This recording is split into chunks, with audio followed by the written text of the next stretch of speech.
Greetings and salutations. Welcome, one and all. My name is Michael, I'm the Dead Aussie Gamer, and welcome to Pathfinder Reign of Winter, our Pathfinder 1st Edition adventure featuring these wonderful and amazing Patreons who have come to join me today for fun in the snow in this winter-themed Pathfinder adventure. Good evening, everyone. How you all doing? Hello, hello. Doing well. Yay! Wonderful, wonderful to hear. Now, we do not have a Mistwin yet. I imagine that either he has slept in or, I don't know, something has happened. Because he messaged me and he was like, yeah, I'm so keen for excited, and then nothing. So, we'll find out if Mithwin joins partway through the game. But other than that, it's good to see we have a full contingent of our lovely players. Now, before we start, guys, let's take a quick moment to thank our sponsor for the channel, which, of course, comes in a variety of different flavors. We start with none other than Fantasy Grounds, our VTT of choice, which you can see we've got all of the really cool dice stuff, and we got the map stuff up there, and all of that stuff will come into play. And if you want to be like me and be a lazy GM, then go and get yourself a copy of Fantasy Grounds, which does a lot of the work for you, ranging from building characters to designing maps to creating a bunch of really interactive ways to play your VTT online. If you use the affiliate code that you see there, you'll also help DAG out, because that's how they work, apparently. Next up, we have, of course, thanks to the beautiful people over at Sirenscape, the lovely sounds that you will hear throughout the course of today's game. A variety of different soundscapes can really make a game stand out and pop for you. So consider getting a Sirenscape membership and, let us know what you think. And last but not least, of course, our biggest sponsor, the ones that have really treated this channel just so goddamn well, and that is, of course, Hero Forge, for the wonderful artworks you can see on stream here. You'll also see that we use a lot of their tokens from the like. You can not only have these Hero Forge tokens made to do this sort of stuff, but you can also use them to print 3D models, both in, sort of the white and black primed colors, as well as the full color prints as well. And they do like sales all throughout the year as well. So consider getting a copy. Consider getting a miniature for yourself, or subscribe to the Hero Forge subscription thing, so you can do some cool stuff like what I've done with my players here from my Discord, like Kichiro and Kyrie. Say hi, guys. Hello. Hello. I'm being all shiny and lighting up. There you go. Boom. And then they gesture and they move. How cool is that? So yeah, you can do that with Hero Forge, which is great. And I'll be doing a video on exactly how to do that sometime in the future as well. So stay tuned for that. All right. Well, just because we are about 15 minutes in, let's do a quick speed run of everyone's characters, starting, of course, with none other than Kyrie, the Ratfolk Slayer, played by our wonderful Calindria. Good morning. Good morning. I'm Kyrie, as he said, Ratfolk Slayer, former assassin, ready to do good things and occasionally stab things in the back. Beautiful. Next up, of course, playing the role of Kichiro, the Black Armored Cad Kitsune, is none other than our dear friend Lucas, aka Mr. Game and Art. Hello.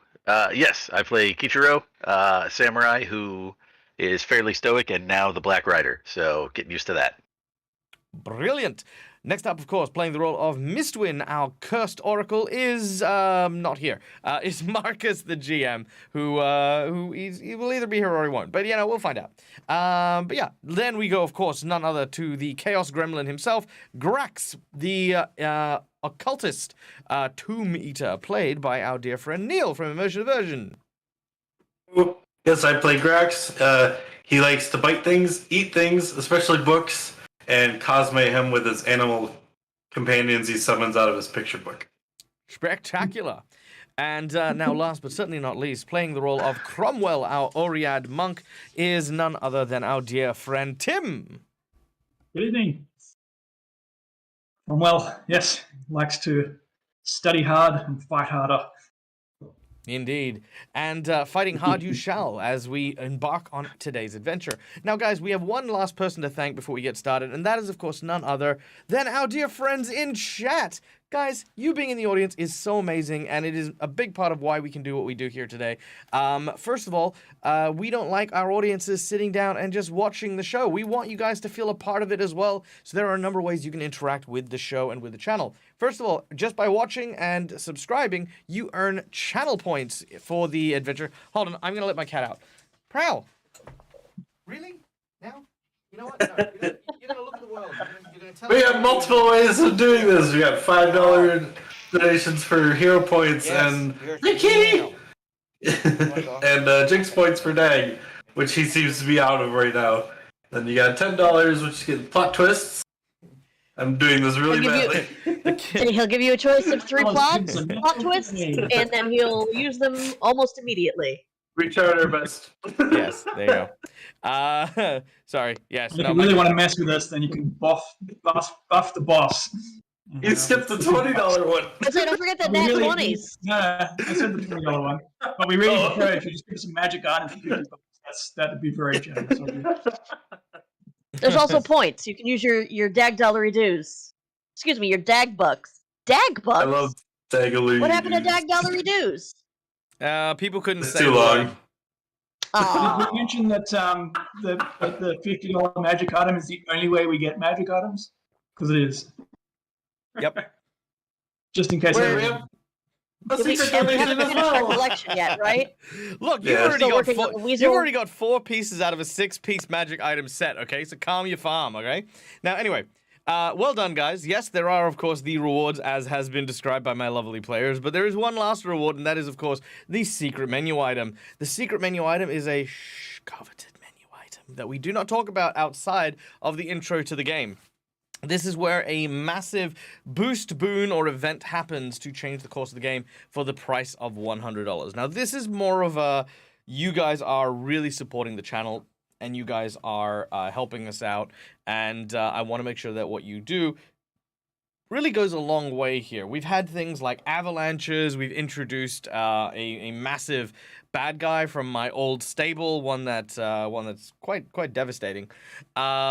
This secret menu item is going to be quite simply the appearance of the end of one of the end of game bosses a little earlier than the group would expect or anticipate.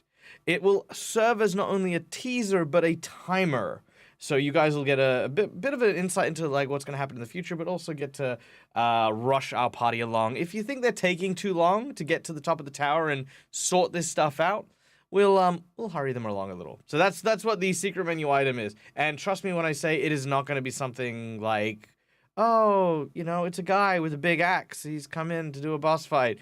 No. This is... He's also on fire. It'll be big. What happens if your purple worm eats your bear? Oh my god.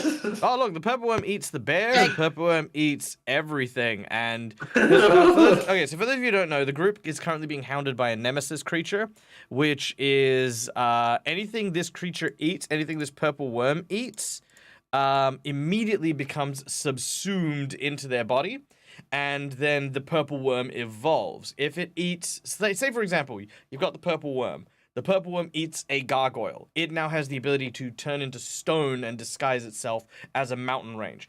If the purple worm eats a, let's say it eats a distraction, it then gets a sonic roar which like shakes the area in front of it like a lion weapon. If it eats a paladin, a giant worm that can pounce. yeah, that's true. Ridiculous. Yeah, exactly. If it eats a jaguar, it can pounce. Tasty. If actually it ate a praying mantis. So it has the lunge ability now. So its actual reach on its bite attack is like 40 foot or something nonsense. So yeah, stuff like that. Pretty much a lunge. That's the big bad that you know. I need to figure out like a reward. So anytime someone donates this reward, that just summons it, which, could be distracting, but we'll find out. Anyway, I digress.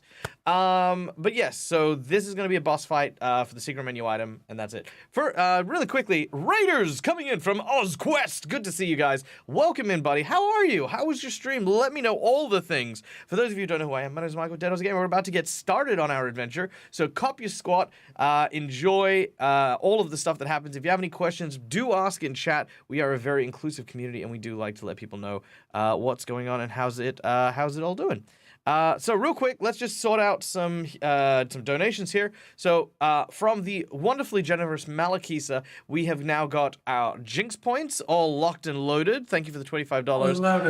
Schooly I believe, is rolling some dice to find out what Hellspawn his donation will go towards.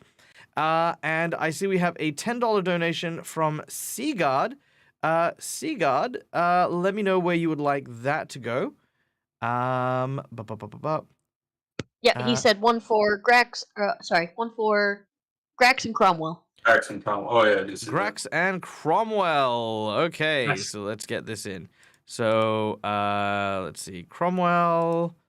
So Grax See if I can and destroy more of the tower with them. Cromwell. Boom, there you go. All right, hero points have been awarded. And let me know, Schoolia, when you decide for yours. Also, really quickly, someone asked a very important question. What happens when the purple worm that takes on the abilities of those it eats one of the PCs? Well, its ability to consume power does not stop with racial abilities. If it eats a paladin, it will get smites and lay on hands. If it eats a barbarian, it gets rage. And the person, even if it bites you, it can curse you, so that if you somehow survive this attack, you will permanently lose that class feature, and it will get it. So yeah, this thing was a nasty thing from my old chest of nonsense. And are you kidding me, Cat? Are you for real? He's in a mood today. All right. He's the final boss. He's the final boss. All right. We got a nat 20 for Grax and Cromwell. Ooh, there you go. Nat 20 for you guys. We got a plot twist. All right. So, plot twists. We're going to shake this up, and then we're going to get started. Boom. 1, 2. Yay, plot twists. Yeah, the last plot twist that happened was the whole thing. All right, here we go. These are the 3 plot twists, Schooly Eye. Take your pick, and I'll set it aside. The first one is a moment of indecision. The second one is not black and white. And lastly, have a nice trip. So those choices again are moment of indecision, not black and white, and have a nice trip. Thank you, So Kalinda. they also gave us extra hero points.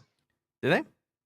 Yeah, and since I'm over Mistwin, at Grax, 3, and Cromwell. Yes. Grax, but you're since I'm Grax since is I'm already at on 3, the they list. just So you let's said- give it to so Schooly, I picked Kichiro and I guess highest roll between Kichiro and Kiri. Yep. You're onto it. You guys know what you're doing. All right.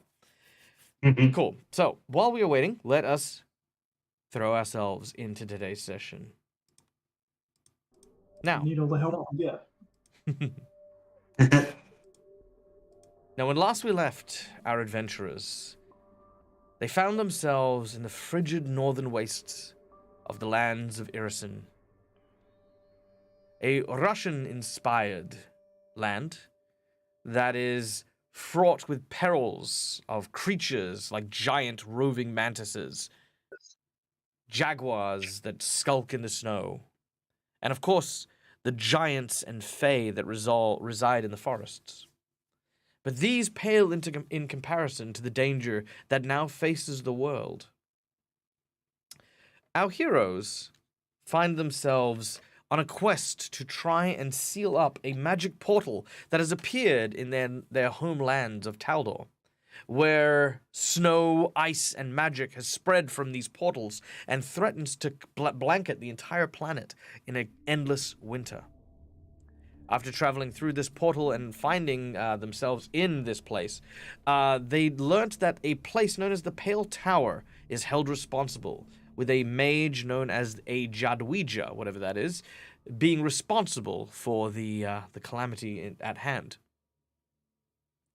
But on the way, they encountered another being, the Black Rider, herald to none other than the Baba Yaga, dying from a fatal wound. In his dying moments, he bestowed his honorable and ancient oath unto Kichiro to take up the mantle as the Black Rider. And it is now his duty to not only bring an end to this winter, but to seek out the Baba Yaga, to try and stop the queen who is at the heart of all of this calamity that is befalling them. But to do that first, the matter at hand, the dealing of the Pale Tower. Last week, our adventurers entered the tower itself, finding themselves at the entrance. They encountered a large stone troll, guardian and gatekeeper. But quickly realizing who this group was, especially with Kichiro wearing the black armor of the rider, a very lackluster ambush occurred, and the troll engaged in a fierce melee with the others. After blows were exchanged, the troll was felled, smashed upon these large spikes through a door, leading our group into the barracks area. Due to the very, very quick actions of Cromwell, Grax, and Mistwin, they managed to not alert the guards to their presence, and managed to convince one of the Fae who happened to be following them, a house sprite by the name of Hatch, that the portals that lead through this place are found to the north and south of this particular chamber. And after speaking the magic words, our heroes were transported higher within this tower. Making their way through, they encountered a small room with tiny little mandrake plant that nearly killed them. They smashed it upon the walls and reburied it and left it be, and have now entered what looks to be a grand dining room, where they can see, in addition to this large crescent-shaped long table, a series of individuals seated there.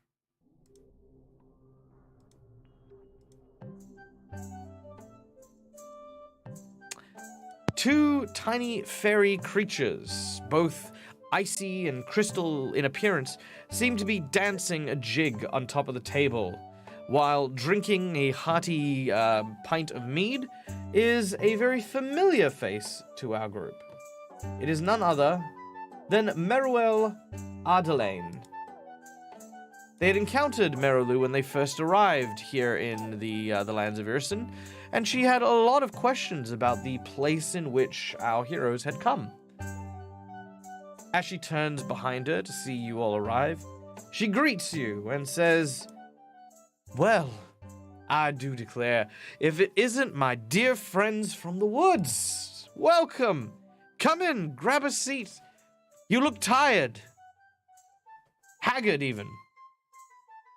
Well, it's good to see you again. And it is wonderful to see you as well, my dear friend. It's feeling somewhat haggard after your welcoming party. Yes. Well, the front door can be a little bit tricky, Yes. and you've got to watch that first step. But look, you're here There's now. nothing, man. Wine? We have some very good wine. Ooh, don't Excellent. mind if I do. I'm gonna go pull up a chair next to her. She pours you out a small goblet of wine and hands it to you, Grax. Looks like we have a Mistwind coming in. Yay! Rex kind of sniffs the wine first, and he'll take a sip. There we go. I'll say I can't move. I like wine. All right. She pours each of you a hearty pour of this very, very amazingly smelling blueberry wine. She then looks at you and says, "Now you must tell me about your journey here. Were the people all that you expected? Did you manage to find the culprits, the villain behind all of this portal magic nonsense? Still kind of working on that. I see, I see. Well, that is a terrible shame. So far, the people, I suppose, have been exactly as expected. That is, given that we had no expectations. Fair enough, fair enough. And, well, did you at least find yourself some allies here in this land?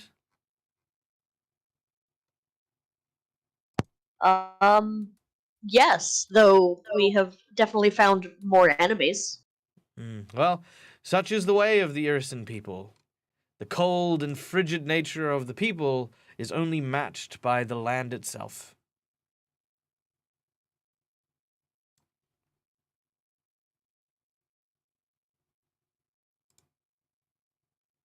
Seems we can't help running into each other. No, no. Although it does make sense after all. I do live here, so Oh, it's not difficult to find me.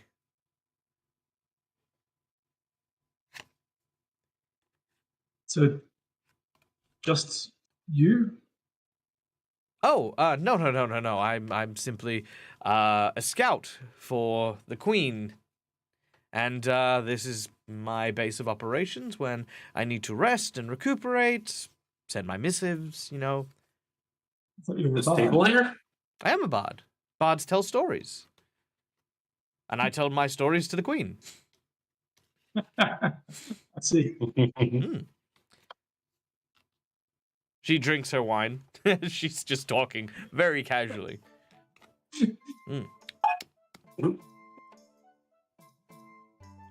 Oh, this is good. Age-old scouting, storytelling bard.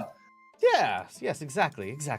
Oh, where are my manners? Allow me to introduce you. These are my my compatriots. They look after me on the road. This is Jir and this is Lask. They both stop mid-dance and they bow to you. Quite capricious little creatures, but always good to keep my eyes at the back of my head. Hello. No way to land on the table. Sorry, did you say you jump up on the table? Who, me? No, I just say. Oh wait, yeah, me. Yeah. No, I just kind of like lean over the table and I just wave down and say hello All right. Yep. Cool. to the two. So I suppose you've been expecting us then. Oh, well, somewhat. I mean, when you first told me that you were looking for a way to shut down the portal, I figured you'd be here sooner or later, and I thought I'd wait here till that inevitably happened. Which, of course, as fate would have it, you did. I mean, we even sent the guards out to try and bring you here, but you still managed to get here on your own, so all the more impressive. In fact, I don't recall even hearing any word about any guards being killed, so I mean, they'll need to be punished quite severely for letting you all slip by so easily. We're all sleeping. No, not them. We sent others to Waldsby, to some of the surrounds. They're patrolling, Oh, yeah. They're patrolling right now to try and find you. And I mean, if you're here, that's just kind of ridiculous at that point. That does seem a bit ridiculous. Yeah. Yes, quite. More wine? I mean, of course, it is fortunate for us that all the guards are out looking for us and not here. Oh, well, they are. Yeah. Well, we still have plenty of guards here.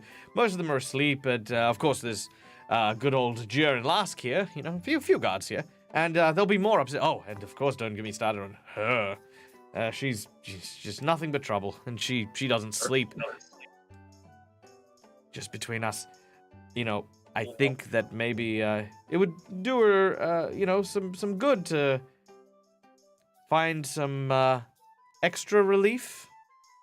Maybe get rid of a lot of that stress she seems to like to throw at people. This does seem like a stressful place. You know, I don't suppose now that we've come all this way that, you know, you've been full of tales and stories and information might just, I don't know, share how to close down the portal. Or this tower? Well, as much as I'd like to, I'm not in the business of sharing knowledge, except to the Queen, of course, because, that's kind of my job. But good luck with that. I mean, you're on the right track, I can tell you that much. Aren't you a thank you. storyteller? Isn't the whole thing to share information? Not She if said she you're- shares to the queen, but Yes, not not if you're a spy to the Queen, I'm afraid. Yeah. Such treasonous acts can usually end a bard's career quite short, and I'm very fond of life. And this wine, which you're more than welcome to more of.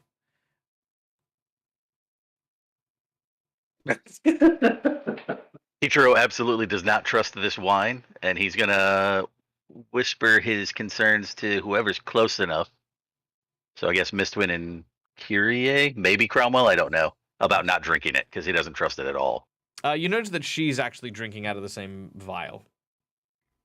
I don't care. She could have Poison immunities resist. to whatever Yeah, it is. That's true. Also, by the way, if you are wondering why she hasn't turned around and started straight up stabbing you guys, we are playing the plot twist card. Have a nice trip, which came courtesy of our lovely donation. So as much as she would at this instance would normally under these circumstances be turning up and going, oh no, gods, blah blah blah blah blah. She's happy to see you. You've come so far. She's so impressed. She thinks you're doing a great job. Why would I stop you now? It would just seem like a bit of a waste, if because either I fight you now, and she'll tell you this. She says either the reason why I'm not fighting you is because either I fight you now and this is as far as you've gone, which is a bit lame, or I fight you and I die and I don't get to see how far you go. And in then we both don't get to cases- see you again. Yeah, the both. Yes, well, I mean, Yeah. you would be missing out on a tale if we got to the top and came back down and you weren't here to hear about it. Oh, well, I definitely will. And of course, I mean, cards on the table, as it were, I would obviously then be obliged to tell the Queen and yada, yada, yada, yada. But, they don't pay me to protect this place. They pay me to sing songs and tell the Queen when things happen. So you did mention that you weren't a guard, you're a bard. Yes, exactly. See, he gets this. Do if you weren't working for the queen. Hmm? What would you do if you weren't working for the queen then? I'll find someone else with a lot of money to work for. Come with us. No. I think she just said someone with a lot of money. What? I'm currently working for the We Queen. get money. Yeah, look. True. I'll tell you what. Amass a wide fortune, slay the Queen, and then yes, perhaps I'll join you. Brax does a mental note of that. All right. Wait, then. wait, wait, Sounds wait. like a good deal. Wouldn't that be treasonous? What you just said? No, because there would be no Queen. I'm not telling you to go kill the Queen. I'm just simply. You just said slay the Queen. No. I'm saying It was a hypothetically. suggestion. Conditions Not of a, labor. Yes. It's not a say yes, we're gonna do this. It's Exactly. say I am- if I it am- happens. I am- I mean, I don't know very many queens that would make that distinction. Technically, you're she more- didn't even say it. Well, you're more than welcome to interpret it however you wish to, but I have no intention of moving my position so long as the Queen draws breath and she keeps my coffers filled with gold. Sense. Stab the bard, or I donate the $100. Brune comes in, just holds my players hostage. Like, all right, listen, guys. Hey, Brune. You won't do it. Well, that was an or. Like, stab the bard, or I donate the $100. So we have to leave the Yeah. bard alone. Oh, it's that Blackadder Yeah. episode. Stab the bard, and I'll donate. Wait, did you mean and? Oh no, your money and your life. Don't you mean your money or your life? Die. I mean, or, yes. That's what I meant to say. Yes, no, I used inverted commas, Your Majesty. They were just taking it out of context. They didn't see me do the little dog-eared thing, right? When I said kill the Queen, I actually just, yeah, that's it. That's all it comes down to. Well, it has been, a thing, meeting you again. Oh, it has. But we it has, probably should be off. Yes. Well, travel safe, and well, I mean, if you really want to, I imagine you want to keep proceeding upwards. I think Yes, was that is the plan. Yeah, if the portal's at the top, yeah. Hmm. All right. Well, if you wish to head upwards, then there is a phrase that you can use to get higher, but it currently can be found by 1 moment.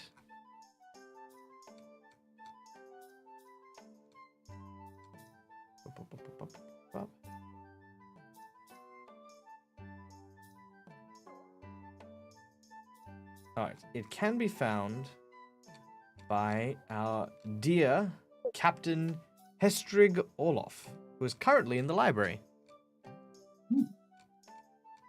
Which is where? She kind of turns around and looks back the way you came, and she says, "That door," and points to the door that you haven't gone through yet. The double doors at the south.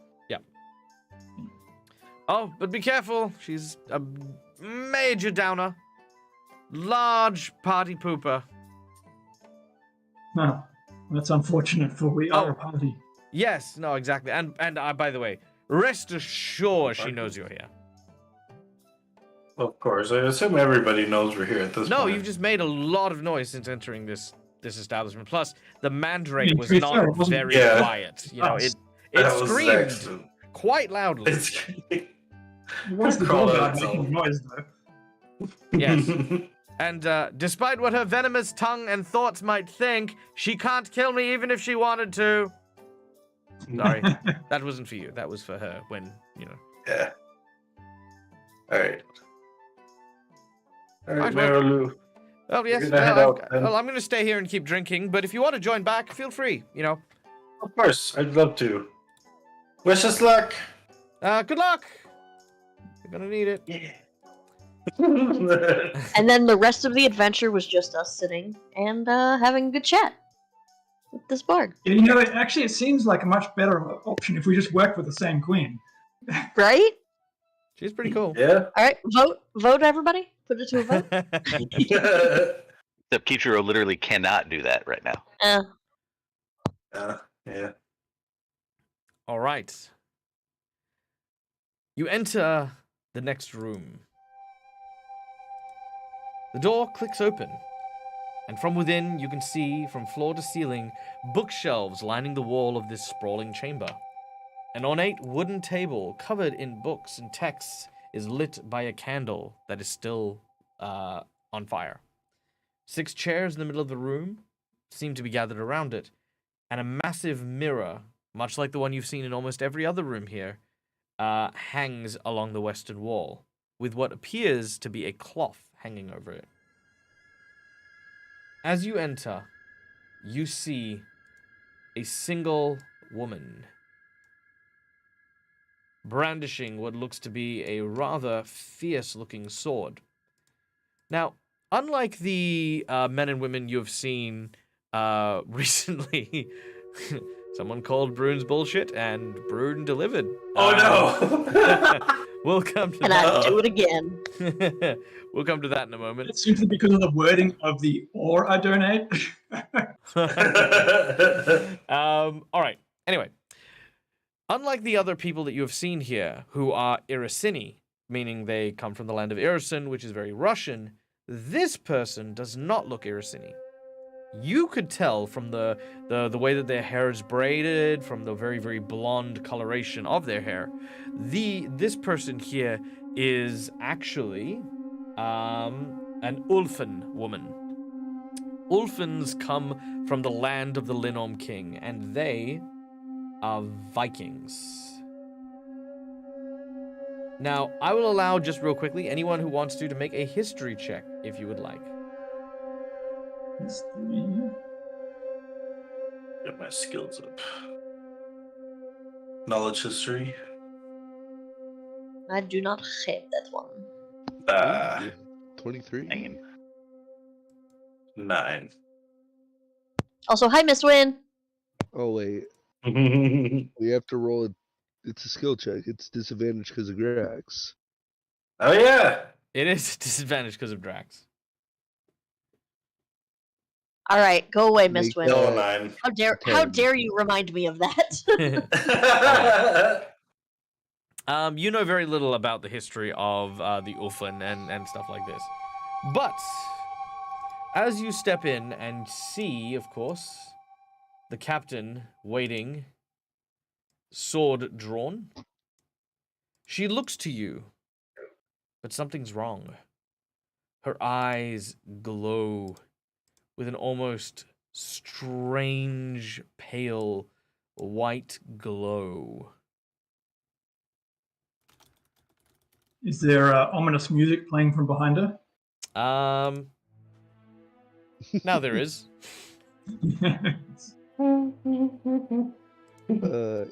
She looks in your direction and says,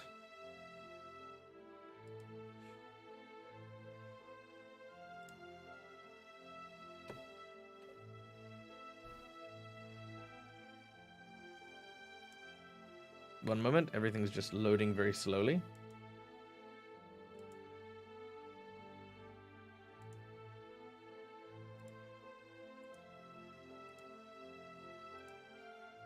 Or maybe it's not loading. Has my voice changed? No. Well, not to us anyway, but we can't hear the sound effects. Yeah, chicken. You should be able to. Oh no, it didn't either. Alright. Sorry. Well, that is causing me problems. Let me know if my voice changes at any point in time. But, here we go. You have to make it up. A deep, rumbling voice. Oh, no, it has. There you go. You small, tiny creatures what come to my territory. You smell of weakness and fear. State your name rude. so that I might know whom I will be tearing apart with fang and claw.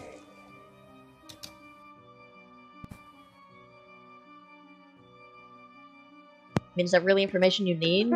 Side by Cromwell.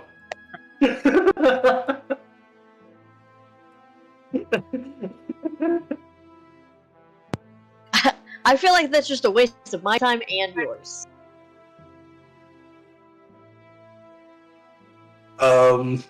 I mean, yeah, that's fair, because, like, you don't really care about our names. We don't care about yours.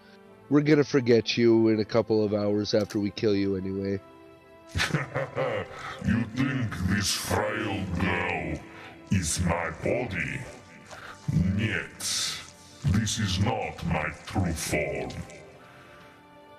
The girl, she is simply like a messenger stone. I mean, that makes sense if you're afraid to face us. Yeah, it just sounds like you're a big coward.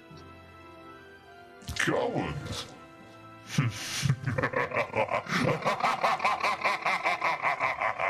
I mean, you are using I love how much this table clearly wants to die. a girl as a puppet. You're like, do it.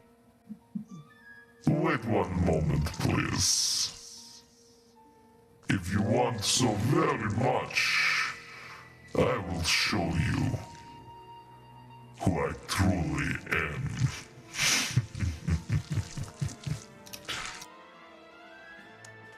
You then watch as the woman in front of you falls to the ground. She catches herself on one knee and her hand. As she does, she looks up at you angrily. Her eyes fierce, but now just kind of like a just kind of like that normal like sort of blue color. She draws her blade, and she says, "You will not have the chance to fight, because this here is where you will die. By the honor of my ancestors and my clan, prepare to fall by my blade." And we will roll initiative. Sounds like your boss already said that we'll be fighting him, so...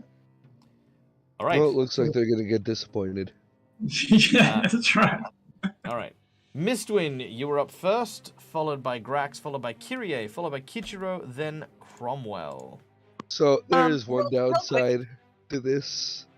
I only have 2 spell slots left over from last fight, so Ah, this wow. will be I interesting. really, in which case, I really wouldn't have provoked the person you just did. Real quick, have we figured out yet that being near Grax makes us Oh roll yeah, shittily? absolutely. You don't know. I mean, I wouldn't say you've necessarily figured it out, but ever since that encounter with the God of Luck, you have noticed your luck has gone very poorly. So I think Grax's ears got a little bit longer. Did you say Grax changed a little bit? No. I thought you said he looks more gremlin-y than a goblin now. That's more like wiry hair and stuff like that. Like, Oh, yeah. All right, I Mr. don't You're have up first. All right. Also, I don't have Rykon the has map. claimed an insight bonus.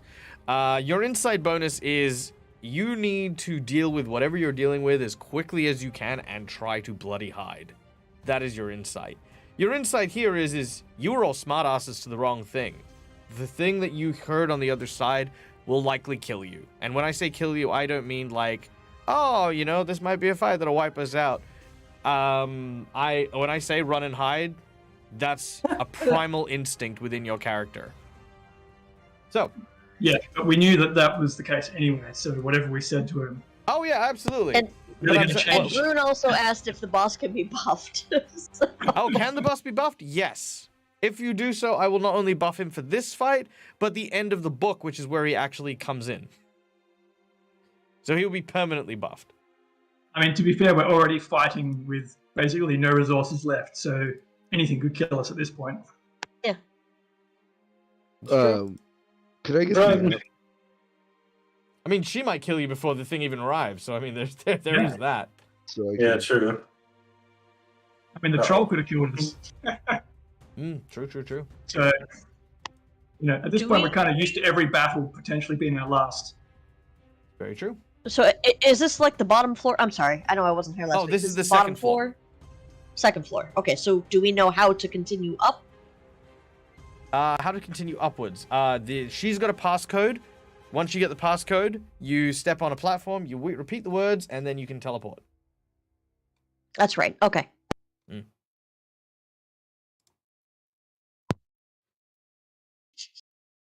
Yes. What are we doing? Gravity, that was perfect, yes. can I get the map, please? What? How dare you? Yes, okay, there you go. All right.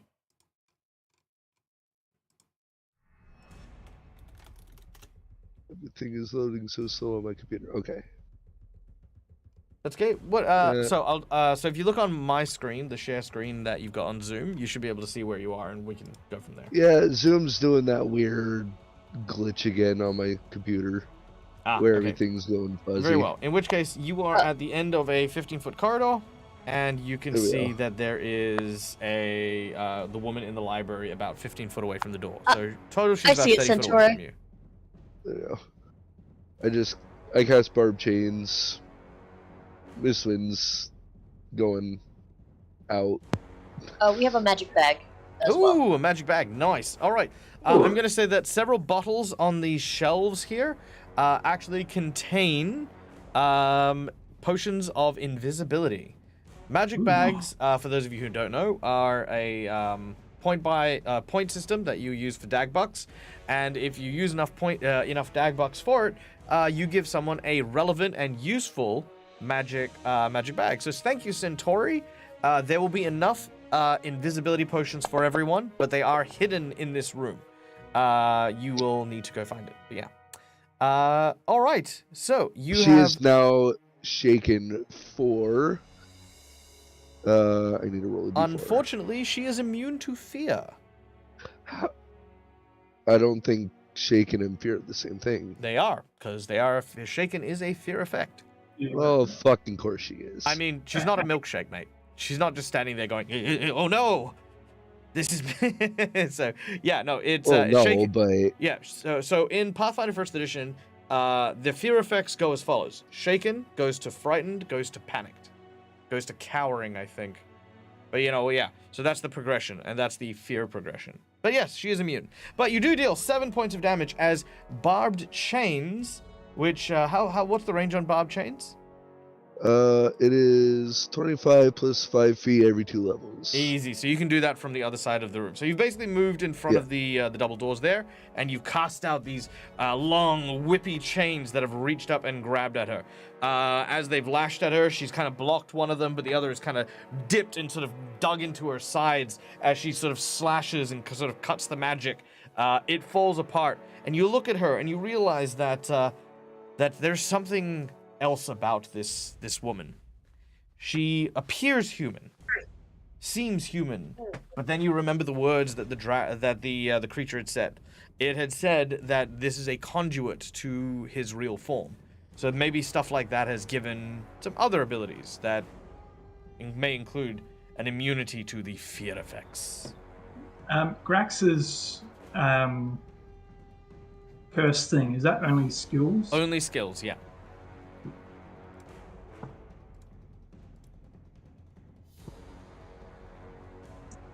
So we're up to Grax. Yes, sorry, we are up to Grax now.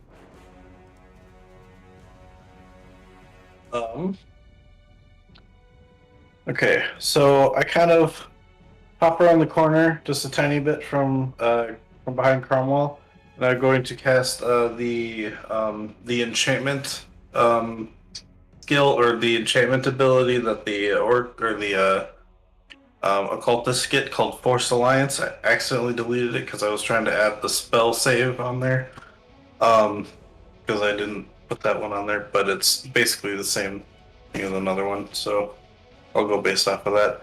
But I cast it, it's a 30-foot range, and I believe she needs to make a will saving throw of 15. Alright, can you drop the spell skill on her? I accidentally deleted it because I was trying to add the spell skill. I was trying to add the saving throw on there because it didn't have anything on there. So I forgot to put that Who on. is drawing arrows?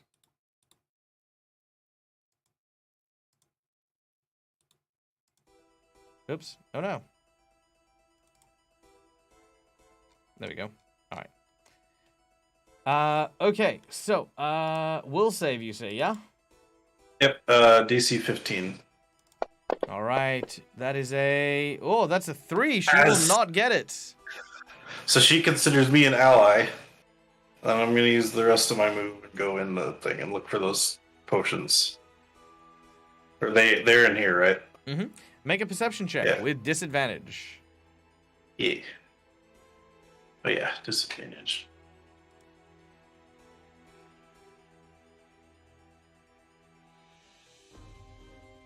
So it's a 21. Nice. You find one potion.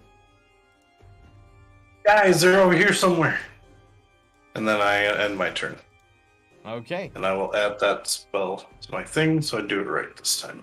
Not a problem. Kyrie, you're up next. Okay, I have a follow-up question regarding this passcode thing. Is this a verbal thing? Is this written down? Is this what? Or do we not know? If you are speaking, I cannot hear you. Oh, you do not know. All you know is that she knows the password. Cool. Alright. Kira, is the bard still here? Yep, she's over on the other side enjoying a lovely beverage of blueberry wine. Can I ask her the same question? What question? You haven't asked anyone a question. I asked you. Oh, right, yeah. Is the passcode verbal, or is it something I can rummage around and find? It's a password, usually. Verbal? Only? I mean, yeah, you can say the password, you can write the password. Yeah, I mean, if you could. Last week. So we spoke a phrase to come on the elevator initially. Oh, okay. Okay. You're doing great. I feel like it. I already have a potion of invisibility, but I'm waiting for everybody else to get one. Okay, I'm going to... I can't see her from where I am, can I? Absolutely not. No, that's the other. Damn it. Alright, well, I'm going to, for now...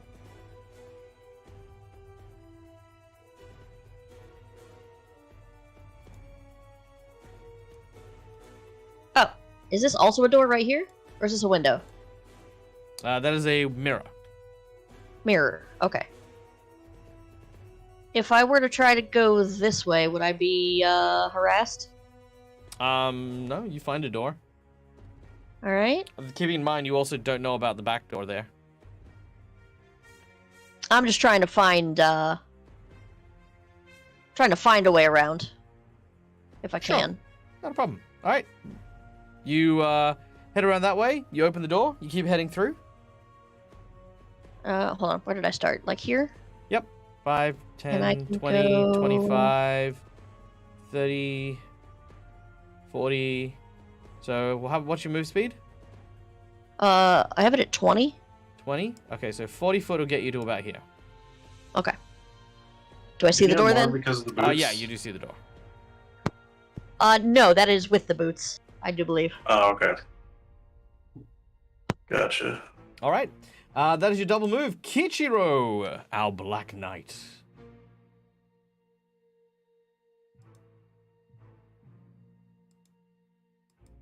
All right. So I have a quick question as far as the overall background of what's happening, as far as like between the Baba Yaga and the Queen and all that stuff. Mhm, Do I know all of that as the Black Rider?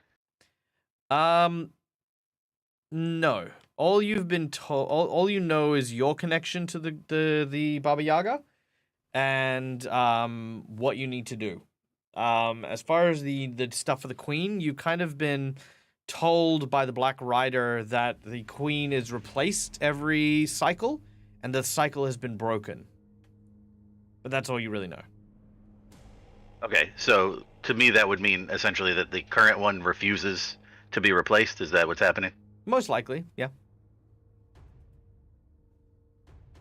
All right, cool. I was just curious because I'm going to try something.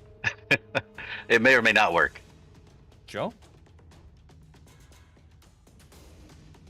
All right. So with one hand on his sword, ready to get it if he needs it, Kichiro's going to step into the room and order this person whose name I have forgotten already to stand Hestry down. Olov. Okay. Thank you. Oh, I see it. Yeah, it's up there at the top. I'm going to You order her also to worked stand here down. last week.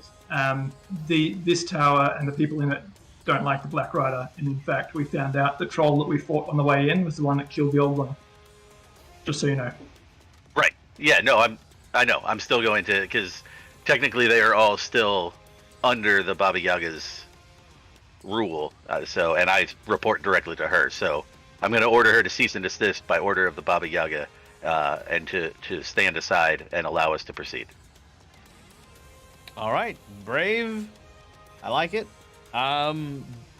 You think that for a moment she was about to attack Grax, but as soon as you walk in, clad in black armor, and say that, she turns to you, and her voice changes. UM's the Black Rider. A new one has already appeared. This changes everything. You must die. Not the response I was hoping for, but kind of what I assumed would happen.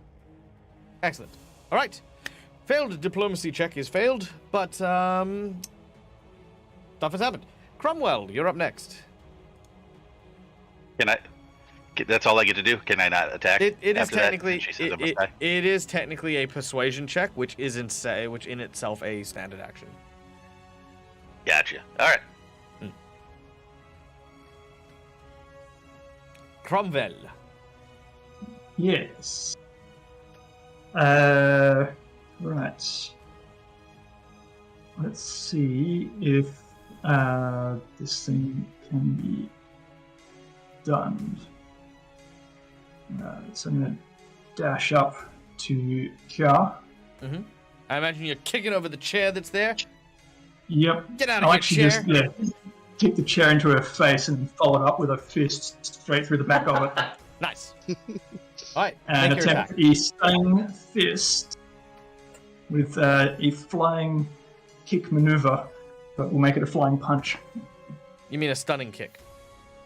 Yeah, stunning kick punch. Nice. All right. No, flying kick is what lets me move and full attack, and then Yeah, I stunning know. fist So is if what you're I can if you're using stunning fist with a flying kick, that means you're doing a stunning kick. Yeah. All right. All right. Make your attack. Let's see how hard this thing is to hit. That's a hit. Good. Deal your damage.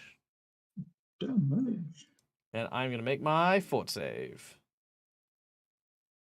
She has bravery, so she gets +1, I believe. No, she doesn't. That's against other effects, so that's fine. It's only for one round. Yeah, no, it's fine. That is a 12. It's not enough.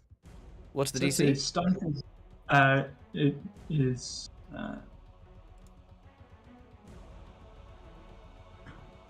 DC 10 plus half level plus wisdom mod. So 16. 16. I will burn a jinx point and succeed by adding 4. I thought they only add before the roll. No, they add 8 before the Or roll. yours. Yeah, 8 before the roll, 4 after. Oh, okay. I thought we had to re-roll afterwards. Oh, Oh, you okay. you can choose to reroll if you'd like to as well. Yeah. Well, okay, so we can add 4 or re-roll. Nice. Yeah. All right.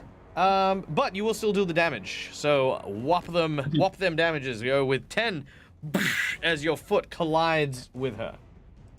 And then I'll swing around for a elbow to the side of the head.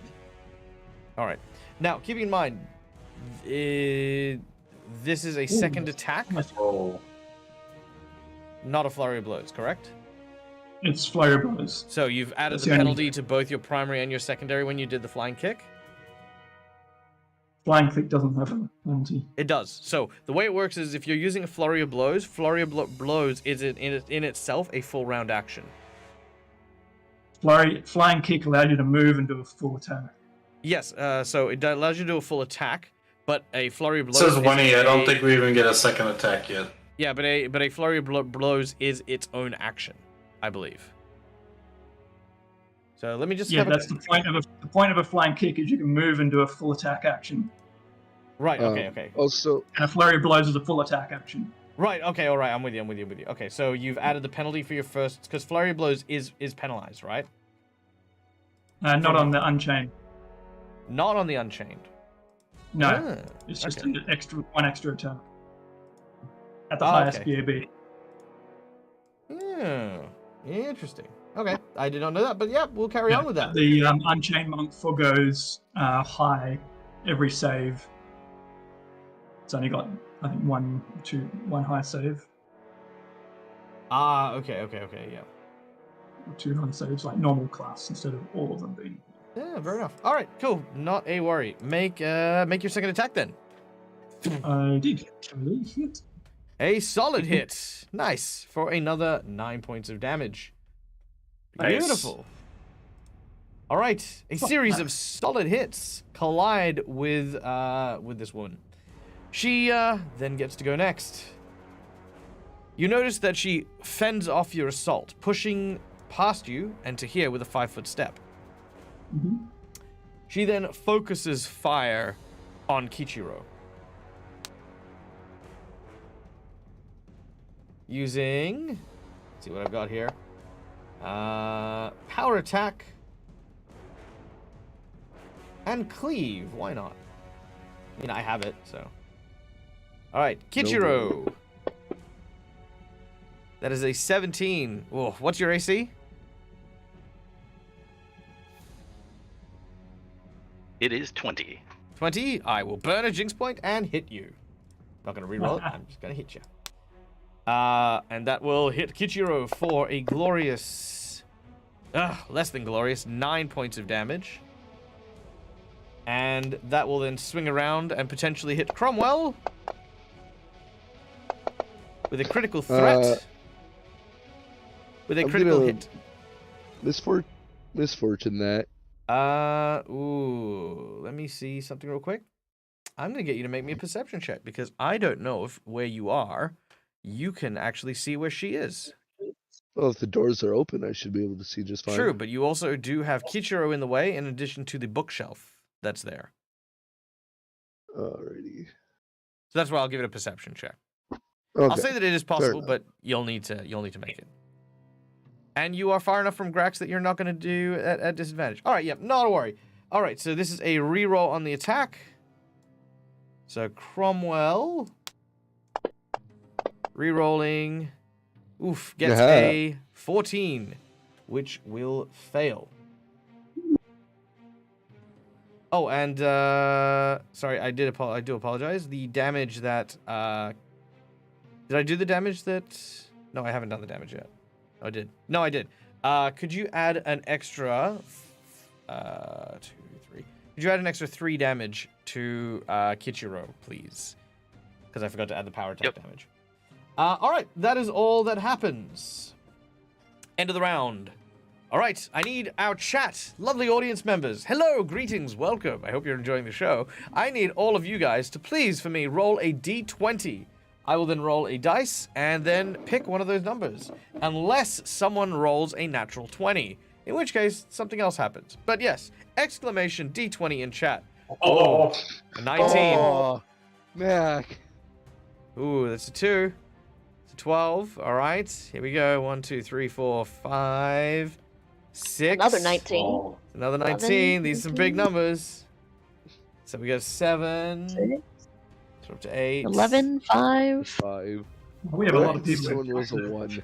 Okay. Got another one. 9. 15. All right, we're up to the D10s. I'm just glad we have some people on our side. All right, here we go. All right, let's find out. All right, that is an 8 on the dice. Who rolled the 8th number? And what was it? 1, 2, 3, 4, 5, 6, 7, 8. Seagard with 11. All right. Uh-oh. With an 11, you hear the sound of a howling wind suddenly hit the side of the building. As it does so, it's just like almost the sound of like this ice and snow just bombarding it, almost like snowballs against one side of this building. You think nothing much of it for now. As we go to Mistwind. Alright. So, this one's gonna move there. All right. And so hero points let us reroll, correct? Because I have a feeling that this might not work. We can add 8 before, or add 4 after, or reroll after. Okay. Or petition to do something interesting. Mm-hmm. Or stave off a killing blow. Well, I've already got that boon from playing the game with her, so that the luck goddess. Mm-hmm. True. That I basically just say no if I die, so I'm not too worried. But well, I want to try this other effect of barbed chains, but I'm afraid it might not work. That's why I'm trying to. So, is that, What does the effect do? how do so I can either choose to make an attack, or I can do a trip combat maneuver against the target. Do you want to do a trip combat maneuver against the target? Yes. All right. You need to roll your CMB against her CMD. Where is my... Alright. Then I will burn a hero point to add 8 to it. Easy done. All right. You get a +8 to your... Whoa. I don't know why it rolled so many. What the hell? We'll go with the first one, which is a 9. Then I'm 9... going to fortune myself. Sure. Then we'll go with the second one, which is a 10, which is a 10 plus 8 is an 18 against her CMD, which is... Please be lower than 18. It is 18. So you succeed. She trips and falls prone. Ooh. Nice. And Does then that provoke? It of does course she yeah, well, she's immune to shaken, so Correct. All right, Yeah, but you have that's tripped all I and can knocked her do. prone, meaning that those of you who are attacking her in melee will get an automatic +4 bonus that will be allocated. Now, I want to ask this super quick. Someone is targeting other characters here, because I'm seeing that Mistwind has Grax, Cromwell, Kyrie, Kichiro, and Mistwind as targets, and then Grax also has a target as a target. Are you guys mucking about? no, No. I literally just came in Okay. and clicked my character. All right, very I well. have no I'm idea. clearing your targets. Done. Yeah, Miss Wynn just maneuvered against all of us. Yeah, I don't know what's that's what Five kind of changes. just happened there. All right, Yeah. cool. All right, Even so though let's I clear have that it up. on her. Now, Grax, you are Okay. up next. The sound of battle directly behind you. You have a delicate potion in your hand. What do you do? I drink it. Very well. You drink your potion of invisibility, and immediately your body becomes translucent. I'm gonna walk over to her, Mm-hmm. and I'm gonna be like, I forgot what was. I'm gonna go let the queen know what's happening. What was the code again to get up?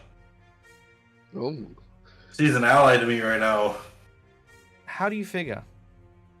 because I used the spell on her that thing. makes me an ally. On her, on the captain.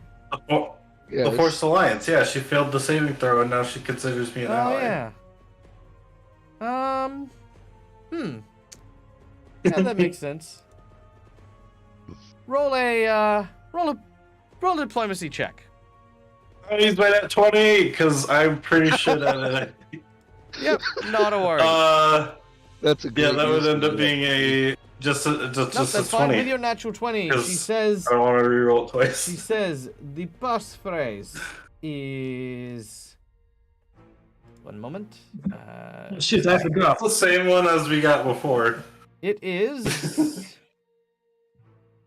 Onward, upward, in a tick. Don't be late, just be quick. I will post that in chat Yeah. so that you guys will have it as well. There you go. Boom. Done. All right. She tells you that. And that is your turn. Kyrie. Yeah. Is the door locked?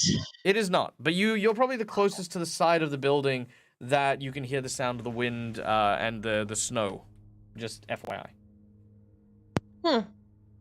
Don't like that.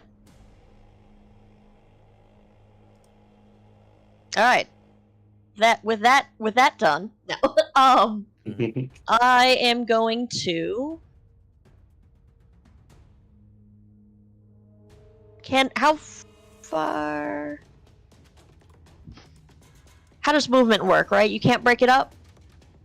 You cannot break it up. Just something What specific. about a?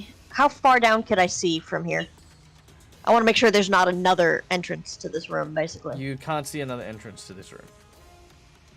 Okay. So I'm going to... Stealth makes me move at half, yes? Mm-hmm. Alright, so I'm going to try to stealth, and then go in, because I can't see that everyone else has already surrounded her, so... All right, They're make your just stealth on check. two sides.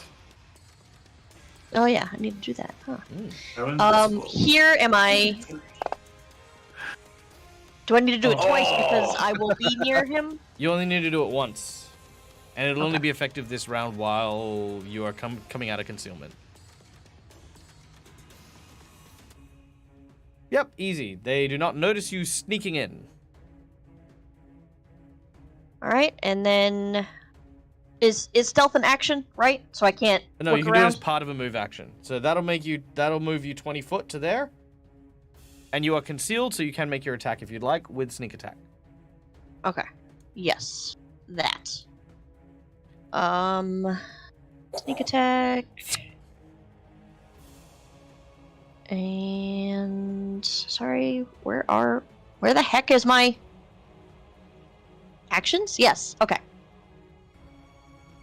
So it is a 1d6 addition. Well, I have to hit first, right? Yes. It'll automatically calculate all of that if you hit. Okay. I'm sorry, my brain is just not braining today. There we go.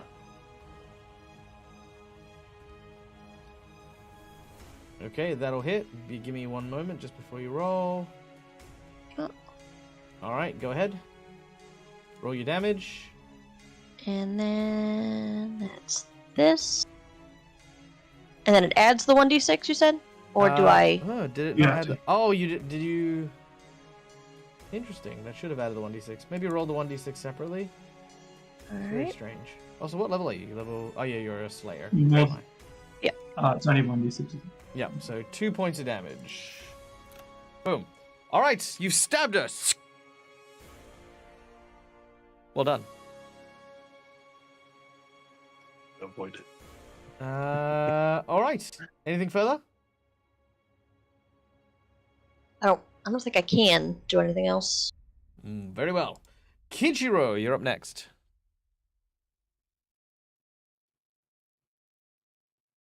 Since he's a little upset that she came over and hit him, he's gonna draw his sword and hit her with his sweet, sweet giant breaker. All right, make your attack.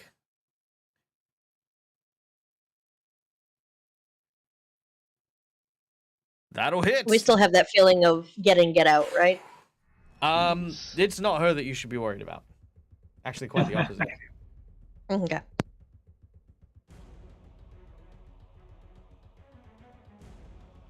All right. She takes a heavy blow. She is not looking great. As your thunderous sword collides with her body, you see the ground, which is still made of ice, crack slightly under the weight.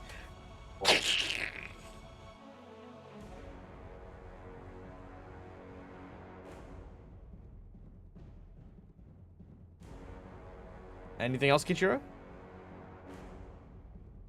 No, I think that's all I can do for now. You gonna say anything, do anything? I mean, the stage is yours on your turn, of course.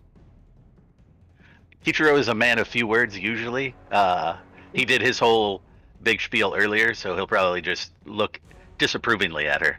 Nice. All right. Cromwell, you're up. Right. Well, it wouldn't be right to kick someone while they're down, so I will do like an elbow smash instead. Nice. If you go prone, I will let you deal double damage. Sure, I'll do a drop, elbow drop. All right. Roll to hit. Jump off the Of course, table, if- elbow drop. Yeah, of course, if you miss, you're going to miss as well. Yeah. But yeah, off the Yeah. table, jumping up. Sure. Huh. He'll just hurt himself in the recoil. Oh. Yeah! That's like quad damage. No. Oh, All right. not confirmed. It though. does not confirm. All right. You Oh. flip off the table, hold down left shift when you drop the damage, but yes, you will deal double damage, and you will fall It's funny prone. if you crit with the double damage. Like, whoa. All right, very nice. That's 14 points of damage. Boosh, you drive your elbow deep in. It's actually another 3. It didn't double the strength mod properly. No, it says plus 11, though. Yeah, because I have to. So with my dragon style, I have to manually add the extra strength. Right, okay, yep. So if Okay, you- cool. You know on the bottom left, you can just add it to the damage, yeah? I did, but I put a 3, but it didn't double the 3. Oh, right. I'm with you.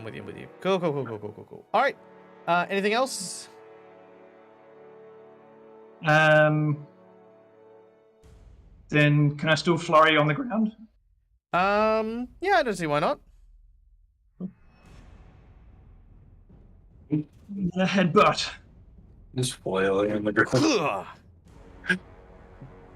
The headbutt hits. Nice. I'm just imagining someone laying on the ground and just All right. smacking the They are head on of someone. 0 hit points. They are disabled but not down.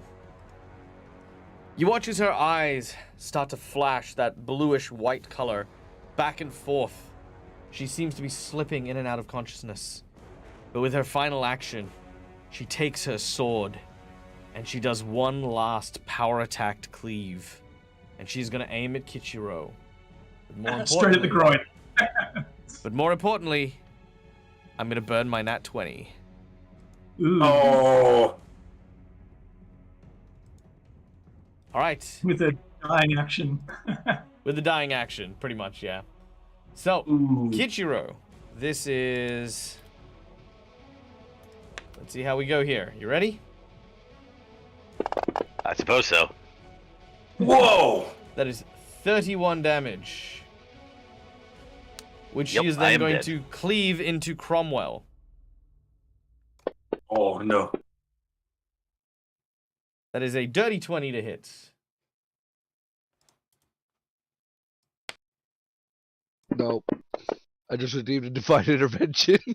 All right, divine intervention it is. I'm going to try and hit Cromwell again. Let's see what happens here. That is still a hit. Damn it. And that is 14 points of damage as it swings and hits before her eyes fade and she loses consciousness. Sorry, Gichiro, I would have used it on you, but Nat 20 kind of negates it. Yep. All right. Uh, So Kichiro is how down much- and bleeding out, but we're not out of initiative Can I yet. make a heal check? You are not Oh. out of initiative yet. Ladies and gentlemen, boys and girls, in chat, can I get those D20s flying, please? Exclamation D20. Let's see how this progress goes.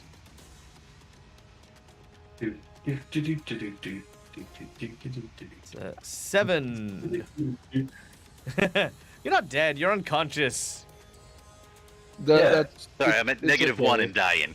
If I Yeah, can, if I dying. can make a heal check, I got plus 11. There's no way I could possibly. I fail. can. I have a spell I can heal him with too. So I would Alright. rather you just. We're low on resources right now. I'd rather just. With his dying breath, Kichiro's going to ask that anybody but That's- Grax take up the mantle. I've still got. We've got I one mean, minute it's heavy to. armor, so I can't. I was like, he's the one that got the password, man. All right. I here we don't go. know that, but All right, so here we go. I'm going to roll a D10. Let's see what we get. We got a big old 10. I think that might be too much, and I might need to re-roll. Let's see. 1, 2, 3, 4, 5, 6, 7, 8, 9, 10. Dead man with a 9.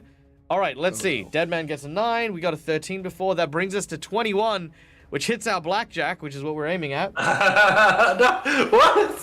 All right. You're making this up as you go along. No, it was always going to be that. It was always going to be, I'm going to roll D20s, pick one of them from the chat, and then when we add up to 20 or beyond, that's when the event's going to happen. Okay. Which is why 13 Oh, no. was a rough one for the start. Okay, so first of all, all right. Now, with the woman laying, slowly dying at your feet, who is going to tend to Kichiro's wounds? Mistwin will. You don't need to tell me Since- what you're doing. You're Mistwin is moving over to Kichiro.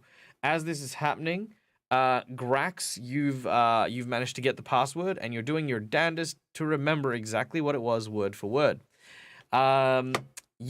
Cromwell, and Kyrie, you stand over the dead, or should I say the dying Ulfin woman, and she only says one last thing before consciousness leaves her, and that is, "Mother, I failed. I couldn't kill him." And she loses consciousness. It is at this These people really point... don't like you, Kichiro. What was that? These people really don't like you, Kichiro. That's fair. It is at this point you throw your memories back to the hidden statue in the front room of an Ulfin woman slaying a dragon. Though you have failed the history check, I'm going to share this with our lovely audience because, you know, my players are here playing, and I know that they won't metagame. But the story of this dragon is actually many years ago.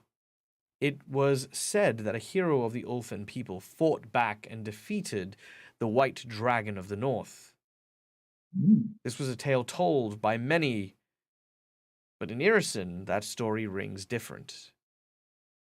One of the ancestors of the Ulfin people did not slay the dragon, but instead lay with the dragon and began a chain of descendantships among very powerful warriors, each of which contained the blood and essence of that first original dragon, whose name you talked over, so you don't know what it is. As the generations went on, it meant that the dragon's vision stretched out and throughout the lands, and any who claimed the blood of that dragon, it could see, it could smell, it could hear through any of their children. Many of the children served loyally, working for the queen and the Dadweja. Others, much like this woman here, attempted to bide their time before seeking their revenge on their progenitor father. It is to these dreadful parental wings the tower shakes. You watch and look out of the sides of the walls as you can see what looks to be these incredibly massive silhouetted claws dig in to the sides of the building. One of the nearby windows begins to crack and tear. And as it does, a white serpentine creature lets loose a terrifying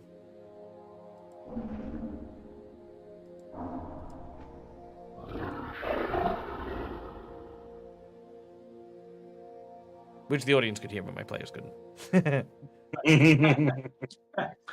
I was like, Yeah, All I was right. waiting for it. All right, you guys are still in initiative. Mistwin, we Oh, now go no. to you. Just gonna cast Stabilize on Kichiro. All right, just gonna cast Stabilize. Done and done. Let's get some cool music going, shall we? There we go. All right. You move up and you have cast Stabilize. As we then go to Grax. Grax, your hair, you know the gremlin hair, starts to stand on end all over you. Invisible Grax just says, "Guys, go grab the potions over there." As he points, but he's invisible. You actually can't see any more potions because you need to find them. Oh, I kind of just point to where I was. There was some over there where I was, but I'm kind of across the room now, so I can't see anymore. And then I also mentioned I also got the password. We just need to find the magical lifty thing that we took before. The dragon hears a lot of talking. Oh. All right. The dragon makes a perception check as it turns its nose to the air on its turn.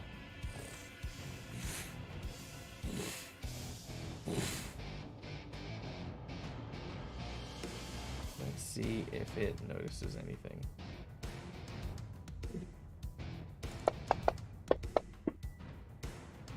With a 38, it gets a scent of something. Its serpentine body begins to move. Its land speed. It was 100. Its fly speed is. Oh jeez. No. Its land speed, however, is only... Oh, it's 60 foot. So 10, 20, 30, 40, 50, 60. Not the so, bard. So it moves to there, No. and by this stage, the bard has already left, because the bard knew it was on the wall, and she bounced. So he stands on the table. You hear the sound of the table cracking under its sheer weight. Mistwin, do you peek out of the door? You are close enough to do so, but it is up to you if you want to. Sure. All right. Did the dragon come for the wine? Is the dragon what, sorry? Did the dragon just come for the wine? Maybe. Who knows? You can ask it. Yeah. As you look out, you don't see the dragon in full, but you do see the wings stretching out and a large, like, lashing tail. Its scales as white as snow, and you can even from here, you kind of, you know when you leave the fridge door open on a really hot day and there's just like this wave of just this intense cold? You feel that the second you kind of peer any part of your face into the next room. You feel that just cold sheerly hitting you. Mm.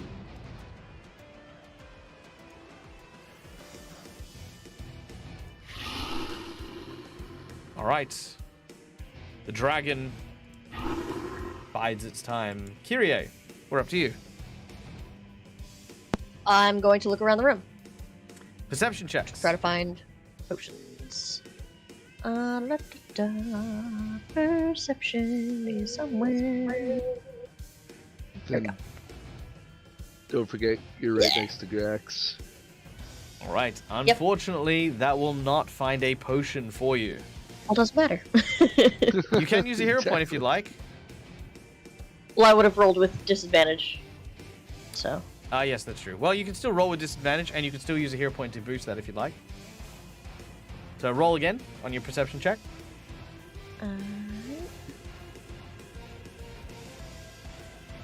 16. Okay, so you've got a 14. Do you want to use a hero point? Because an 18 will discover one.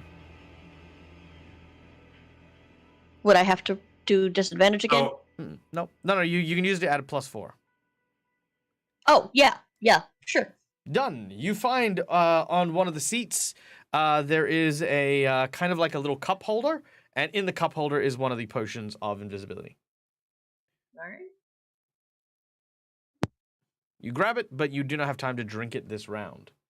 Kichiro, you are stable but unconscious, so sadly you can't do anything. But what is your deity?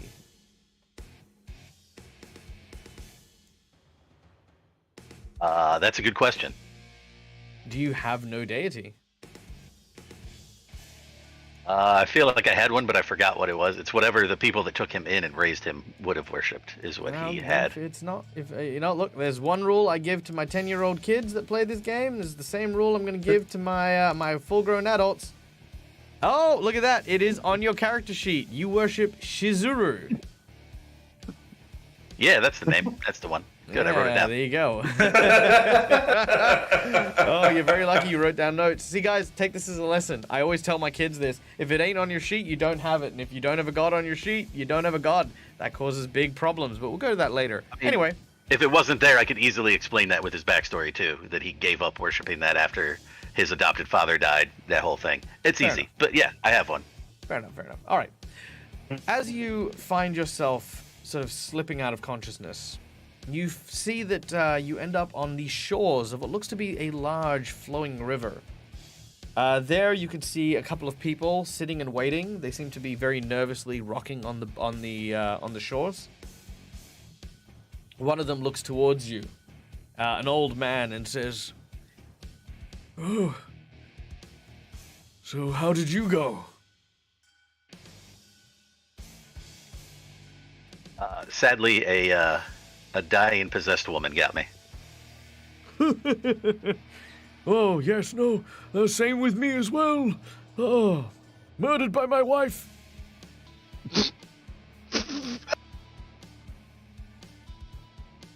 Well, that is unfortunate. Oh, no, it's quite all right. I was a terrible womanizer. She found out one day and came at me with a cleaver.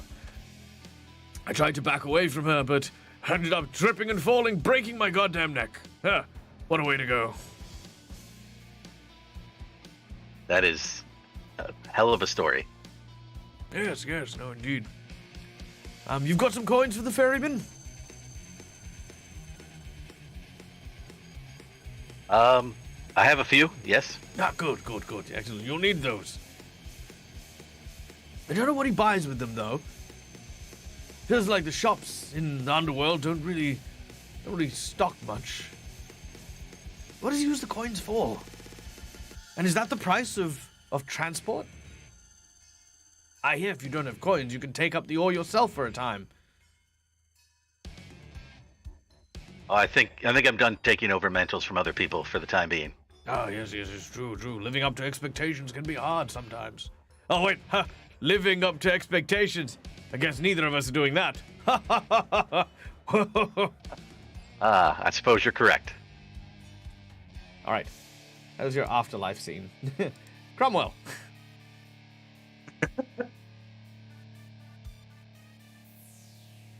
Um, Now, Cromwell, you are prone currently. yes. Since I'm next to Kichiro anyway, I will try and grab him and stand up with him.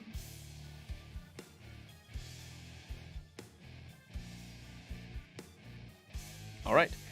You stand from prone.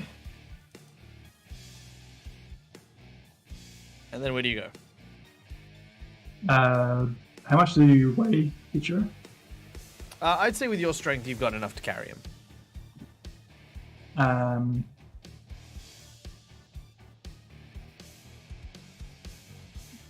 Then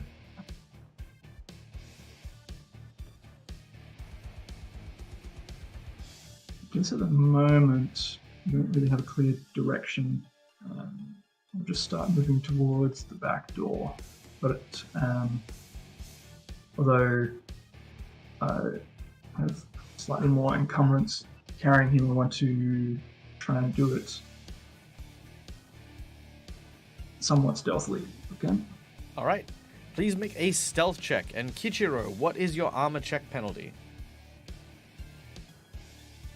Good question. Let me check real quick. Yeah.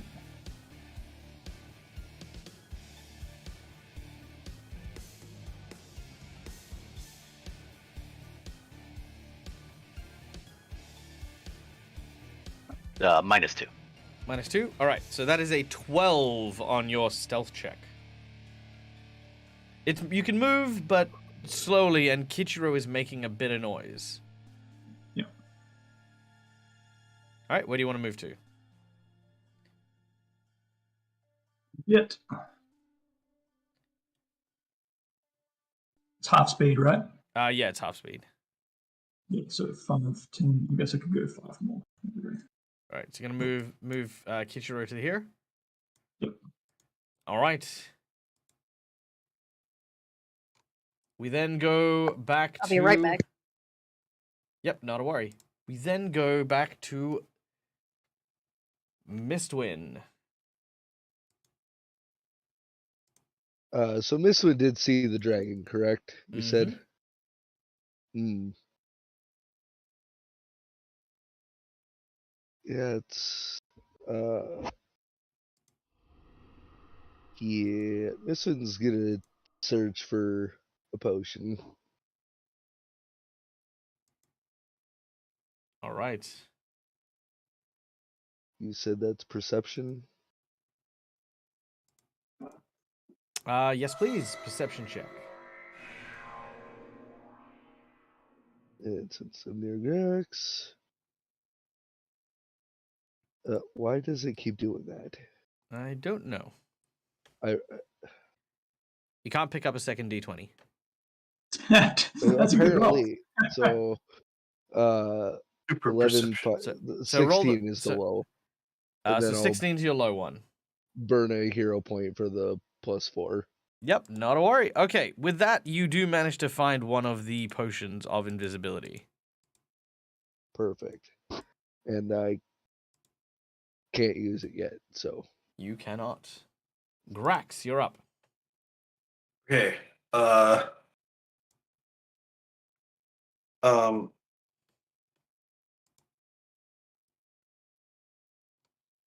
I kind of whisper to Cromwell across the room, just kind of, Cromwell.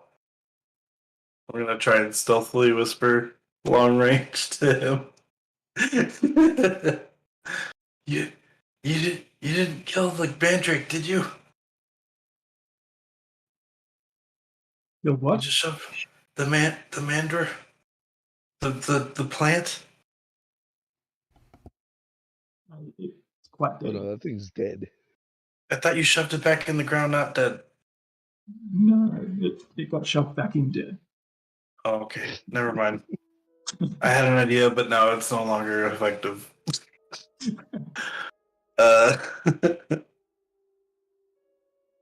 I guess I'll just go with you guys. I'm gonna sneakily open the door. Didn't Kyrie already open that door?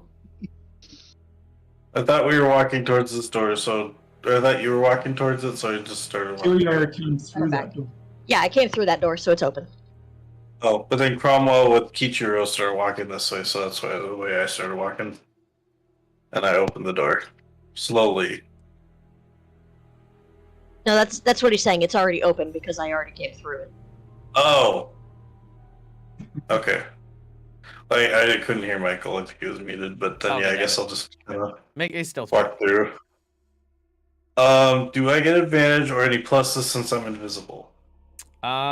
You do so. Did you drink the potion? Yeah, I did it for the did. beginning. He did. Yeah. I don't know what kind of plus it is, so I'll just make the roll. And I gotta roll twice. So I'm gonna end up using my hero point, so I'll just do the second roll anyway. So it's a 6, so I'm gonna use one of my hero points to reroll. Please do. Um. And remember, it's a stealth, not a sleight of Also, you're hand. doing... Oh yeah, It's fine. sleight of hand's right Yep. above it. My bad. Okay, my bad. 15. And then the 24, so 15. As Alright. I walk through the open door. It You looks like walk- it's plus 20 if you're Hey. moving. That's for visual. For noise, however, it offers Are no you difference. rolling your... Didn't you use your hero point, Rex? Yeah, I did. That was with the hero point, yeah. Now, Yeah. as you step out,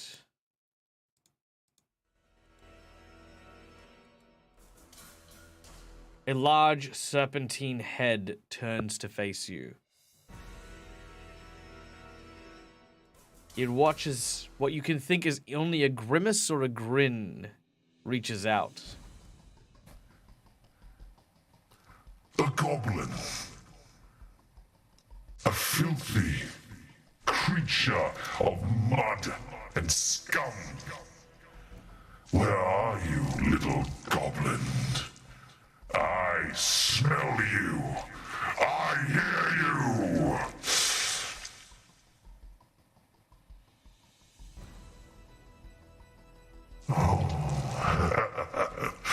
Not so smart now as you move. Run down the hallway. Yeah, run down the hallway. As soon as you run, Just go. as soon as you run, he opens his mouth, and I need you to make me a reflex save. Any bonuses? Cause I'm no, I'm just kidding. You got nothing. Shit! Oh no! Oh, well, Grax Come on, now can 20! do Now it 20! too. Oh, it's a 19! But it probably will still fail because he's a dragon. You're not entirely incorrect there. Let's see. What is my DC here? You gonna tell me what the DC is? So the breath can The curve. DC is Ooh. 21. Ah, dang. Oh, Alright. wait. I use a hero point to give you +4. Alright, you can halve the damage. Yes. I'm sorry, you should take 2 hero points off because I did use that one from the stealth. Yes, I should. Sorry, thank you for being honest about it. Yeah. Which is that 1, 2. half damage is still 30. Okay. If I mean, I he's an won't- adult, Oh, yeah. 2, No. 3, 4, 5, 6, 7, 8, 9, 10, 11, 12. Oh yeah, you're dead. See? Oh yeah, you're. Oh, it's 14. That is 14 points of damage. Ouch. As a torrent of ice erupts down that passageway, and as it does, it hits you in the back. It immediately creates this like almost like shield wall of like ice on you, and as it sort of freezes against your back, it's only there for like a brief second, but he knows he hit you as you keep running, and he is going to. Well, it's his turn next. There's a door. Well, it's his turn now, so Oh, he's God. he is going to chase after you, and you guys watch as it does so. Oh, that was good bait. All right, it is Give it chasing after test roll. Grax. Kyrie, you're up next. You hear the thundering sound of the dragon just beyond the door. You hear the sound of the tail whipping and clashing against the sides of the corridor. Bye, Grex. So, with the potion that I picked up, I now have 2 because I had one from before. Yep, you've got one. You got one on your own, and you found one. So that means you've got 2. Mistwin has 1, giving you a total of 3 potions between the lot of you. Okay, what I would like to do is I'm gonna do 5 feet just in case I need to move. No, you don't need to move. You're within range of Something? those guys. I want to give one to Cromwell. Mhm. And I want to try to, I guess, force feed here Kichiro, the other one. You won't need to because I'm carrying him. Yeah, but he won't be stealthed. All right, that's a good point. I'm going to say that while he is alive, you cannot carry him as equipment, because that is our argument on like why doesn't everyone just stack on top of Cromwell and then you've all got invisibility. So it will hide you. So it will hide you, but it will not hide him while he's alive. Once he is dead, he's an object, and then yes, the spell will include him. Just jab him in the ribs to turn him into an object for a bit. I'm sorry, Kichiro. So can I do that in one turn? Give one to Cromwell and then move try to action. give it to Kichiro? So move action to hand Cromwell one of the potions. Standard action to pour the other one into Kichiro's mouth. Perfectly fine. Okay. But Cromwell, you haven't consumed yours yet. Yep. Also, I need to apply. And that'll be it for me. All right, let me just apply invisibility to everyone real quick. So Grax has got invisibility. Kyrie has invisibility. No, And... No? because I just gave my 2 potions away. Oh, my apologies. Okay, so Kichiro has invisibility, but Kyrie does not. Okay, cool. Done and done. All right, that then brings us to Kichiro. Kichiro, you suddenly feel cold on the banks of the realm of the dead. You see a small fairy begin to get closer to you. Make a fortitude save. Oh, sorry, make a constitution save, sorry. So just a constitution check.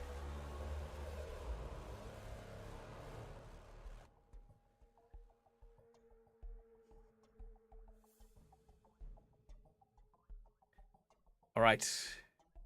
You are gripped with a sense of fear like you have never experienced before. As the figure comes through, you notice the ferryman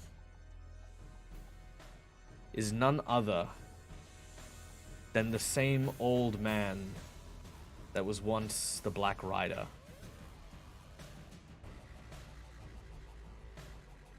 He looks to you with a look of recognition. What are you doing here? Sadly was felled in the Pale Tower. That is where I fell as well. Do not despair, new Black Rider. Since I had arrived here, and none of the Black Riders before me carry coin, I had to make a deal with the ferryman to take and usher the souls of the dead. But you, I do not see the stink of death on you yet. There is still hope and there is still time. Though it may not be as powerful now, I still feel myself connected to the powers of the Black Rider, as should you. Here. Take the little power I have left and use it. Return and finish your duties. And oh, don't forget to carry a few coins on you at all times. Ichiro will smile and kind of give him a nod of understanding. Well, it's nice to have a chat with you, Sonny. We'll have to see you on the other side, I guess. And he jumps onto the boat. As the two shuffle off, he also says, "Oh, and Black Rider, don't die again." That's the plan. All right, you are restored on 1 hit point as you feel yourself connecting to your armor. Your armor suddenly electrifies, dealing 2 damage to Cromwell. That's hot. But as it electrifies, it brings you to 1 hit Cromwell point. goes down. As you are electric shocked back to life. So you just stole 2 health from me. Yeah. Basically. It's like, I can do that. All right, Kichiro, you regain consciousness, and you are leaning on Cromwell.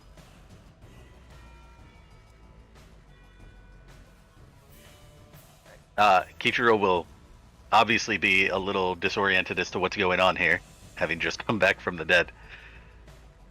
Looking around, he'll notice, obviously, that, well, he can't see Grax. Grax was invisible. Never mind. You can't see Grax. Grax is in the corridor. So he'll kind of look around and he'll say, yeah, exactly. What did I miss? Grax is being chased by a giant chameleon. That sounds about right. You're invisible. Presuming you are all talking as this happens. Whispering. Oh. Oh, you're whispering, are you? Okay. Kichiro, were you whispering? Didn't sound like it. No, he wouldn't have, because he wouldn't have known what's going on. All right, we'll come to that in a minute. But after Kichiro, we then go to Cromwell.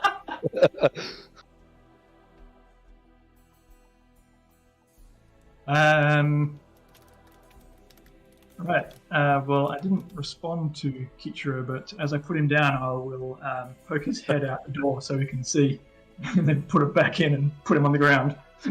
Just shove his head out the door. Yeah.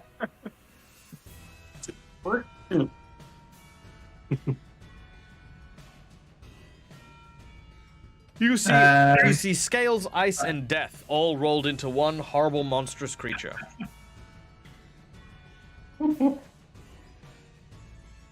Sweet. And Kichiro will think to himself, yeah, that seems about par for the course. Just another day. And then I shall drink the potion. Living avalanche. All right, you gain invisibility. Actually, how did you grab him if Kichiro is invisible? I think he grabbed him first. He was already holding me. Oh, and he before said you kind kind of poked me out before he put me down. Yeah, right, very Yeah. nice. All right, Cromwell, you have gone invisible, which then brings us back to Mistwin. And this one's gonna chug the potion. All right, Mistwin chugs the potion. Zero hesitation. All it could have right. been poison. Okay. You gonna move anywhere? Going to move, carefully step over. Is she still alive or she's just dying? She is dying. Gonna move over here and just this one kind of feels bad, but maybe it'll help in the long run, and cast stabilize on her as she walks All right. past her. Cast stabilize. Actually, you can't because you have drunk the invisibility potion. Okay, All then right. I'll just stop here.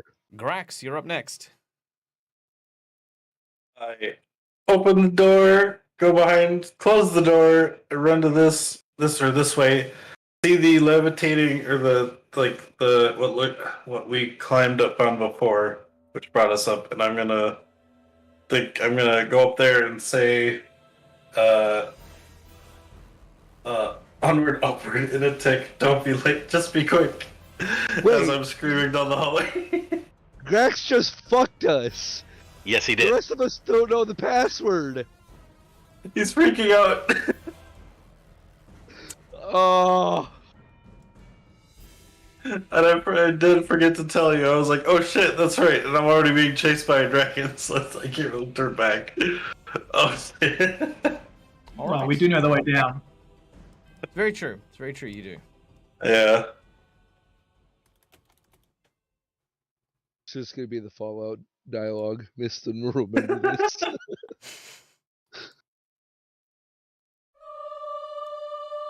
As Grax is enveloped in white light, he is teleported from the lower floor to the top floor.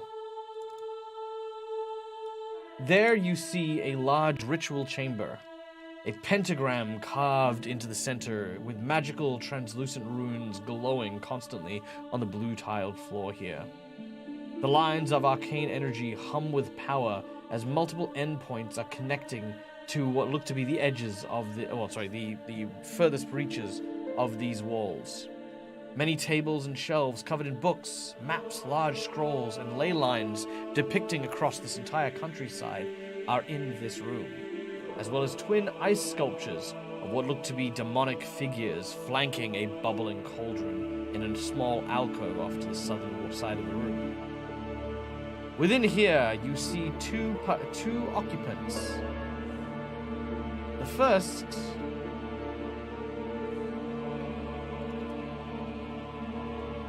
is a strange and bizarre creature. A kind of a goat demon type thing. And the second is this man.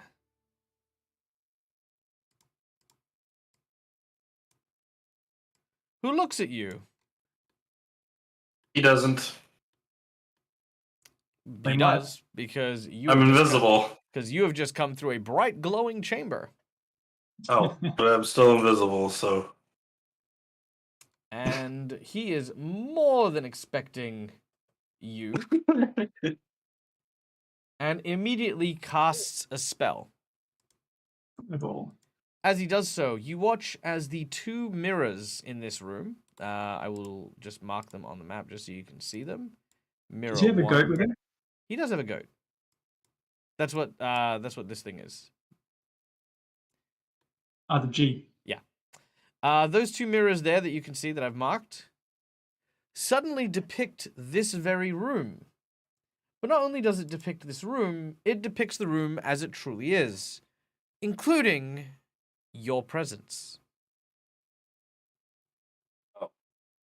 He looks at the So the mirror, room- then looks at where you would be standing, and says, "You must be the intruders that we were told about. The ones from Taldor. Curse that Bard for not killing you herself. But no matter. Your tricks will not get by me." And he clicks his fingers, and you see the light from your portals, the portal that you're standing on, turn off. Someone was saying the music's a bit loud over your voice. Oh, sorry. Apologies. Let me... Uh-oh. Let's see, what do we miss? Long story short, he used a spell to show the mirrors that reveal the entire room as the room would truly be, including Grax, who's got invisibility cast in it. So he can't see Grax, but he can see through the mirrors into this room and see that Grax is there. The second... So when you're saying that, you mean the room doesn't look different through the mirrors, but it reveals everything that might be in the room. Correct. Yeah. Because it is a magical sensor. Yep. So he can see Grax through the mirror, but he can't see Grax there. But he knows Grax is there because that's what the mirrors do. Which he did only because the big blue portal... Yeah, exactly. Big blue portal went... And he was like, no one's there. Yeah. Oh, wait. Yes, there is. And at this point, he snaps his fingers, and the glowing blue light on the teleport pad that you'd used switches off. And these guys are now in initiative. The dragon, meanwhile, I feel like this is going to be a very quick TPK moment. Uh-oh. Oh, no, the others might live. Grax is probably dead. We'll find out. Yeah. At the very least, one of us is gonna live All right. for one round. Hey, look, you can get killed multiple times. I know, that's what I said, for one round. All right. The dragon, looking at what everyone got for their rolls, I need to decide if they're going to go for the group or if they're going to go for Grax. All right. Please me. Here we go. Please me. All right, we go to 1, 2, 3, 4. Maclova with a 10. That's a 50-50 chance. So that didn't help me at all. So I'm going to roll again. That's an 8. So that's 1, 2, 3, 4, 5, 6, 7. Okay, he is going to go for Grax. And as he makes his way there, I don't know whose side he's on. So 10, 20, 30-foot move. He doesn't see anything. Kind of looks around, realizes what you've done. He's about to step in, and he says the words, which he says loud enough for the rest of you to hear. But the portal does not work. He stamps on it again and says it again, but yet again it does not work. Frustrated, he moves back this way and towards the sounds that he heard when Kichiro was doing stuff. And he looks in this room. Kyrie, I need you to make me a stealth check. Yep. And you so do it's not not have there, to so you roll that. Yeah. You want to use a hero point? Nope, never mind. 21, eh? Yes. You know what? Just because of the nature of this, and I was going to say this beforehand, did you want to use a hero point beforehand to get a +8 to this roll?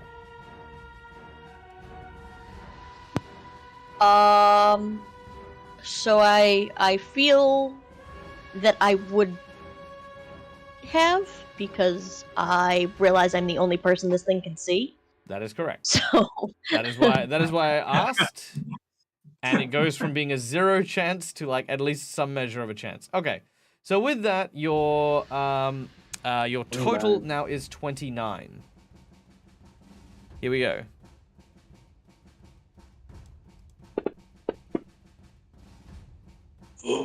With a 24, you have hidden under the table as the dragon enters.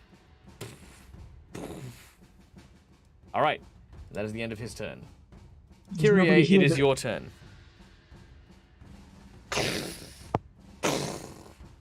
You hear the low growling of its voice.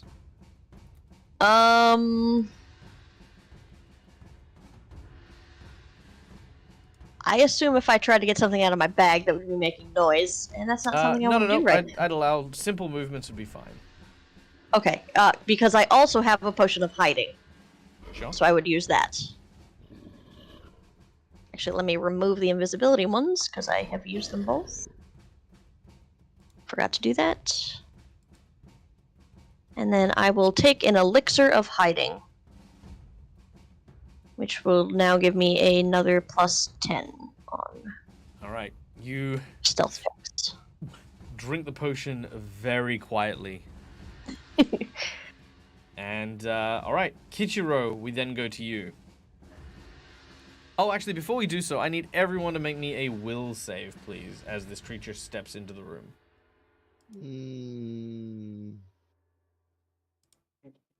Oh, my Your will is target not number great. is 17. You know what? I don't trust my luck. I will. Do I have? I do. I'm gonna burn my last healer point to give myself that +8. All right. Oh, good. okay, good. That did not help you. I that's still failed, even with the +8. Youch. Hey, can I use my hero point to add 4 to mine? You may indeed. All right, so, Mistwin, you gain the frightened condition. Rykon, yes, I'm with the actually divine healed. intervention. All right, hold on. So real quick, Cromwell, you are fine. Kichiro, you're using your hero point as well. So that is fine. You are okay. Mistwin, you failed, but divine intervention is going to give you one. Kyrie, did you want to use your last hero point? Yes, please. All right, you also succeed. So, Mistwin, So- re-roll yours, and you do still get the +8. Ooh, yeah, that's great. Alright, so +8. Yeah, that's 21. 21. All right, with a 21, through the skin of your teeth, you all avoid the frightful presence of this incredibly large ivory white dragon. Its low rumbling sound that emanates from the back of its throat is pretty much strong enough that books are starting to slide off the shelves as it just moves through this area. Its huge claws causing these massive scratch marks to appear in the ground as it moves in, searching for prey. One of the books falls from the shelf and draws its attention long enough for it not to notice you this round. The book is A Winter's Tale. Greetings, raiders from Winter's Nice. Tales. Hi guys, how you doing? I hope your DM hangout was good today. I saw there was a hot chocolate stream today, which is amazing. I don't know if it's the weather for hot chocolate here in Australia, but welcome in, guys. For those of you who don't know who I am, my name's Mike. I'm the Dazzle Gamer. This is my place. This is my place. Place. This is my place, this is my face, and we are playing Pathfinder 1st Edition, Reign of Winter, a 1st Edition adventure which our group, actually our chat has donated a white dragon to prey upon our heroes, and they need to kind of outlast it.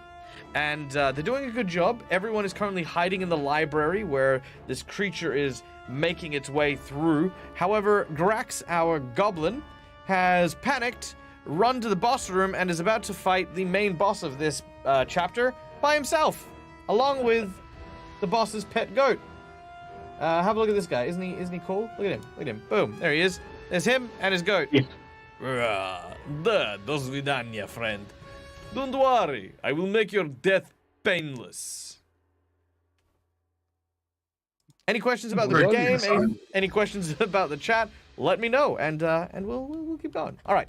Okay, so that was the dragon's turn. That was Kyrie's turn. We are now on to Kichiro.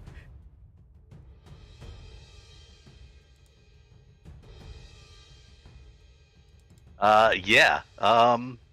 So that's my turn.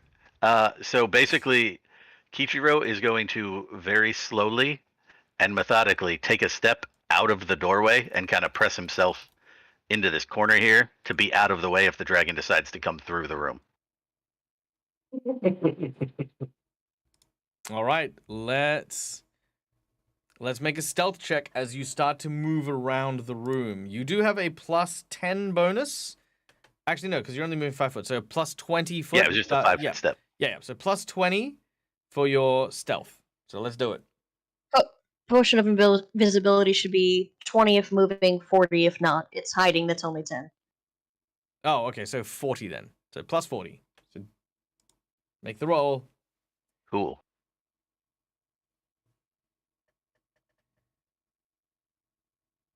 +40 is a 49. All right, he can't get that except on a nat 20. Oh. I honestly assumed it was Dang. going to be a nat 20. All right. He hears something coming from over where you are. He steps onto the table right above where Kyrie is. Kyrie, the table starts to bend above you as its claw is there. It looks like it looks like it'll give at any second. Fun. All right. But that is what you do. It doesn't see anything. It kind of looks around. It then turns and says, I know you're here somewhere. Your invisible friend gave away the game. But I like hide and seek. I like other games too, though. How about this? Another game we can play. You do not seem to fear me. I don't hear your tiny, pathetic mammal legs scurrying away to try and find cover. No. You're just here standing fast. It shows that you are smart, cunning. We dragons of the snow and ice like cunning things. So I will tell you this. Bring forth he who slighted my name, or they who slighted my name. I care not what their gender may be, and I will devour them and them alone. A better deal for your survival you will not get.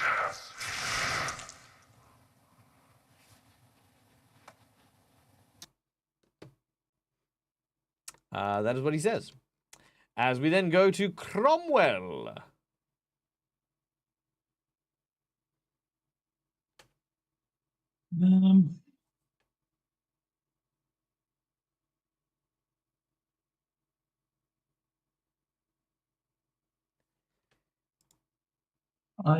Given that he's just said how much they like being cunning, I suspect that he may not be telling the entire truth about just give yourselves away and only kill one of you. It's not a bad instinct to have when it comes to white dragons.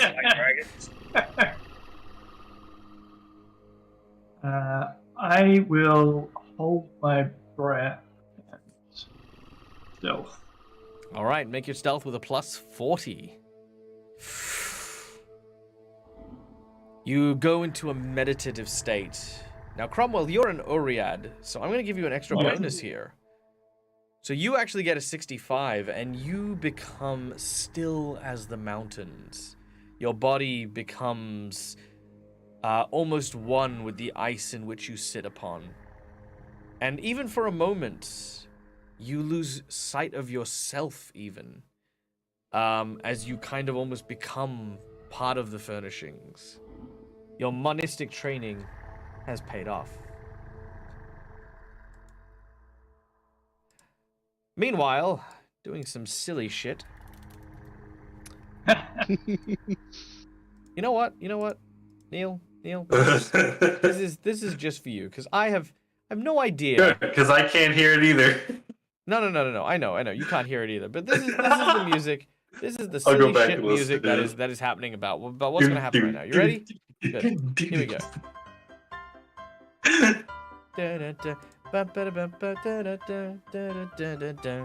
All right. So the goat is instructed to ram your square. So there is a 50% mischance that the goat won't hit you. However, with a 68, it will favor the party. Favorable. And Yeah. the goat will not hit you. But the goat rushes at you and crashes into the wall. And you watch as ice showers everywhere as you narrowly avoid being run over by a ram. Alright, we then turn to Radisek, who is the main boss of this region. He then casts Mage Armor upon himself, giving him a plus 4 to his AC. I think we're doing scene by scene right now. And says, I care not from whence you came. No, wait, no, that's the wrong voice. That's the dragon voice. Ahem. You and your friends, you will have nowhere to hide. Tiny goblin, I am not afraid of you. I work for the great and powerful queen, and you are nothing but an insect who will be crushed.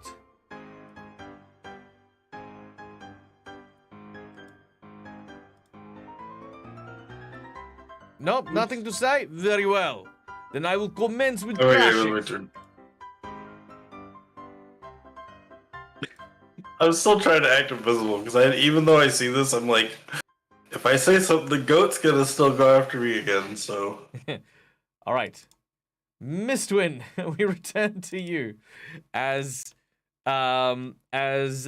you are in the adjoining room to the library. Question. Yes. Is breaking invisibility a free action? Yeah, I'd say yeah. Alright. Knowing he... Alright.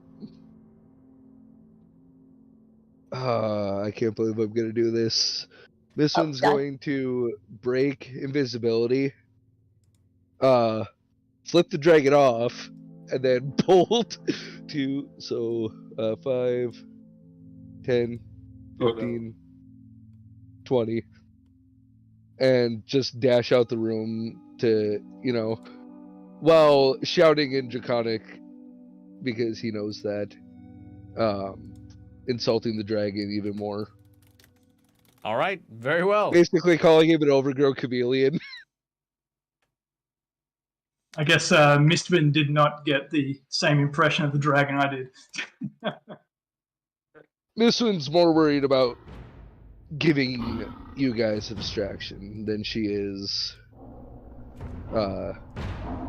surviving. All yeah, right. pretty much. The dragon lets loose a tremendous roar as he rushes out the door following you. Well, he will on his turn, but yes, he will absolutely do that. Grax, we will turn to you, however. As you can see, Radisek looking around, and he's kind of watching the mirrors, but his hand is pointing towards you. I'm going to... You know what? I think this would be a point where I think Grax would realize the mirrors are what he's looking at. So, he's going to move to a spot where he won't be seeing him in the mirrors. And I kind of think... Wait, how far can I move? So, I think it's 5, 10, 15, 20, 25, 30. And I might try to hide behind this urn or the statue thing over here. Does Neil, break the Max mirrors. realize that he can see himself in the mirror? I can't. Actually, that's a good point. Yeah, you can see yourself in the mirror. Okay. Goblins! You know what?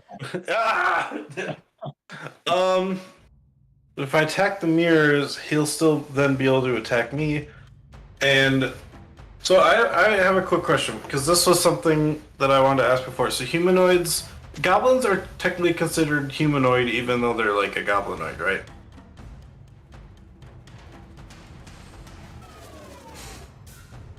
I think so. Alright. He's looking. Grax, don't you also have... Yes, you are humanoid with the those goblin thunderstones? subtype. Okay, and I'm assuming he looks like a humanoid. So the Forced Alliance, it says I can use it on, I cast 1 point if it's a humanoid or 2 points if it's not a humanoid. So I'm going to try Forced Alliance on him and make him my ally. So All right. How many more of your enchantments do you have, by the way? that's the last one. This is the last one, and then I have one more for the Conjuration. Very well. All right, go for it. Yeah. Oh my god! He fails! Holy shit! I was And then you're gonna do your thing, yep! God damn it. Oh no. Yeah, I knew it. Way too early on that one. I don't care, that was funny. I would say you could That use your one. hero point to counter the. Ah! I can't, I don't think I can. Yes, you can. I've done it before. Oh, can I? You could have, but it's too late. Aw, damn it! All right. And now I'm back to being invisible. We're visible. Mm-hmm. And I'm like, You are indeed visible. And Mistwin has gained a hero point from Seagod. That's a Not good that I'll live call. long Whoever enough- did that. Not well, Yeah, not yeah. that I'll live long enough to use it, but yeah. I had a really cool plan. All right. The dragon. Very nicely. Is I going just to waved to him. rush out very easily with a single move action. And is going to attempt to grapple you. That's gonna be very easily done. Holy, Oh, yeah. oh yeah. Oh no, you're It Oh will... yeah, you were dropped invisibility. That's right. Yeah, I did drop invisibility. Oh, yes, you did drop invisibility. But it'll... Yeah, so basically you are grabbed and are now under its foot. Oh no. I can't use hero point on his turn, can I? No, you cannot. Okay.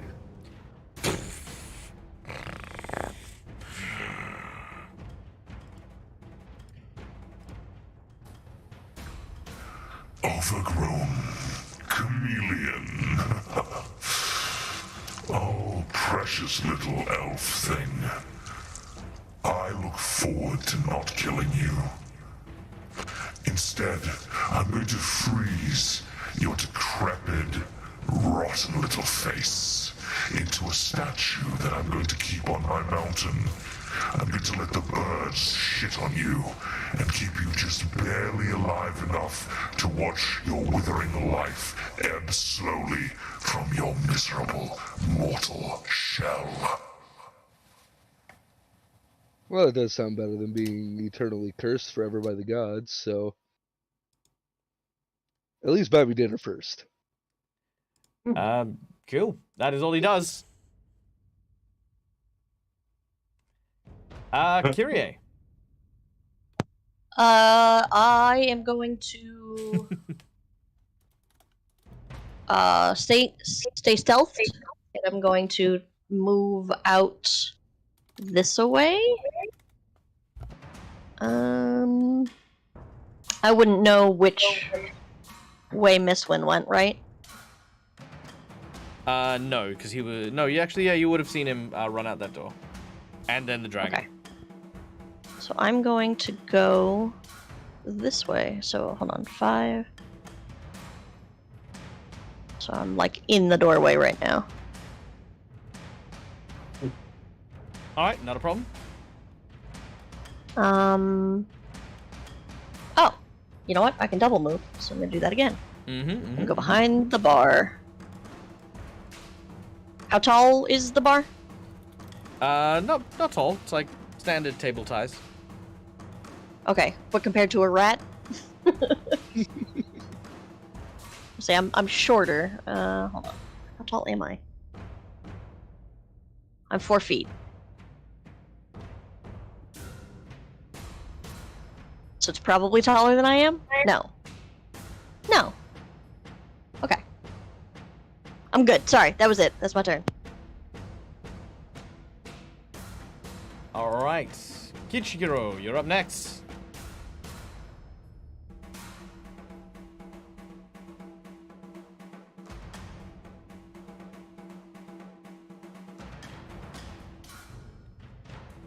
Could I silently, you because could. I'm pretty sure I don't need to speak it out loud.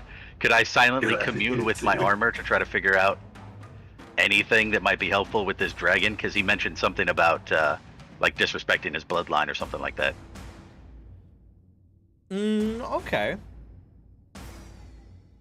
What do you ask that? Well, I mean, your armor is sentient, so you can just talk to it. Do I have to speak it out loud? No, you can speak it internally. I think it told you Sweet, I that will last do time. that. You're right back again. I'm going to do that so as not to draw any attention to myself Sure. from the dragon. All right. What do you do? What do you say? Really, I'm just going to ask it for if it knows anything about this dragon, anything that might be helpful, because we are in dire straits, and at the moment, where we're at, I will not be able to complete our duty. I will not be able to perform our duty if we can't get out of this. I see what you're saying. My voice may have changed since the last time I used it. I have no recollection of what I originally sounded like, but this is it now. I do have recollection of this creature, knowing exactly what it is. You see, the beast before you is not a creature to be trifled with. It's none other than the dreaded Abururifex, a vicious, jealous, proud creature. It terrorized most of Irrisen for much of its young adult life. Only coming into sway through the power of the Queen was it ever really brought low to tame well enough. Honestly, your friend's a fucking idiot if he decided to pick a fight with that thing. There is no chance, no hope, and it will not leave until it gets satisfaction. As far as things that I can do to help you, right now you are doing the best thing you can, and that is hiding, making sure it doesn't know where you are. The best you can hope for right now is that he grows tired and bored of picking clean the bones of your friend, and leaves you and the others well enough alone. I think Mistwind did the best thing for you all. Their sacrifice will, may lead to your survival. Not a guarantee. Yes, not a guarantee, but if you keep quiet and stay here, as do your comrades, then maybe there's a chance. Well, that was not the answer I was hoping for. Well, what were you hoping for? That I could transform to some sort of vehicle and drive you the hell out of here? Can you do that? That would be amazing. I cannot do that. All right. And what of Though this? I can summon you a horse. Ooh, that'll come in handy later, probably. I don't think the horse is going to be handy right now, though. No, probably not. What of this woman that we fought here on the floor? The dragon seems particularly angry that we killed her. You see, the children of the great Obrex are more of an extension of its body. Some of its children are, they're his eyes and ears. Of course, losing a sensor in a place like this, it takes a long time to cultivate another one. But he has no true love or care for his children. I think many of them really know that deep down. Very sad situation, to be honest. Indeed, that is. Now that I have all this knowledge. So it's probably more because Mr. Wind called him an idiot to start with. That's basically it. I heard my name. If we're being honest, Kichiro agrees with the armor that Mistwind is kind of an idiot for doing that. Oh yeah. Well, no. No, the first one, not the second one. All right. Yeah, second one was a self-sacrifice, but the second one wouldn't have been necessary without the first one. The first one wasn't necessary. The Yama says, for now, yeah, he basically just says, stay tight, weather the storm, see what happens. All right, I suppose Kichiro will reluctantly take the armor's advice because he knows he stands no chance against this thing, especially in his current state. All right. That then brings us to Cromwell. Not quite sure what this one was trying to achieve. I think at this stage you can kind of tell what Miston was trying to achieve. Like, when he went uninvisible and ran out, that would be very obvious. He was luring the dragon away. No, I get that he was trying to do that, but I'm not sure what he thought it would actually accomplish. Well, the dragon's not in this room and likely won't stop from attacking something to come and deal with you. Basically, you can get out of this room is what you could do from that action. Oh, I'm not gonna say anything.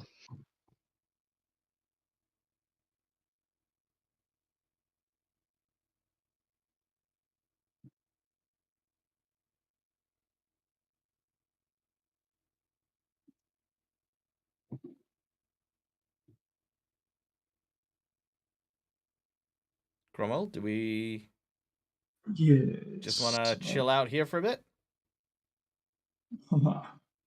Nice to meet you.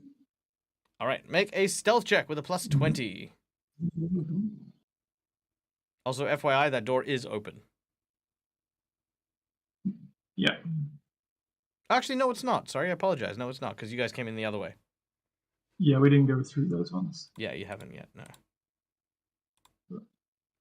I don't know if they're open. But...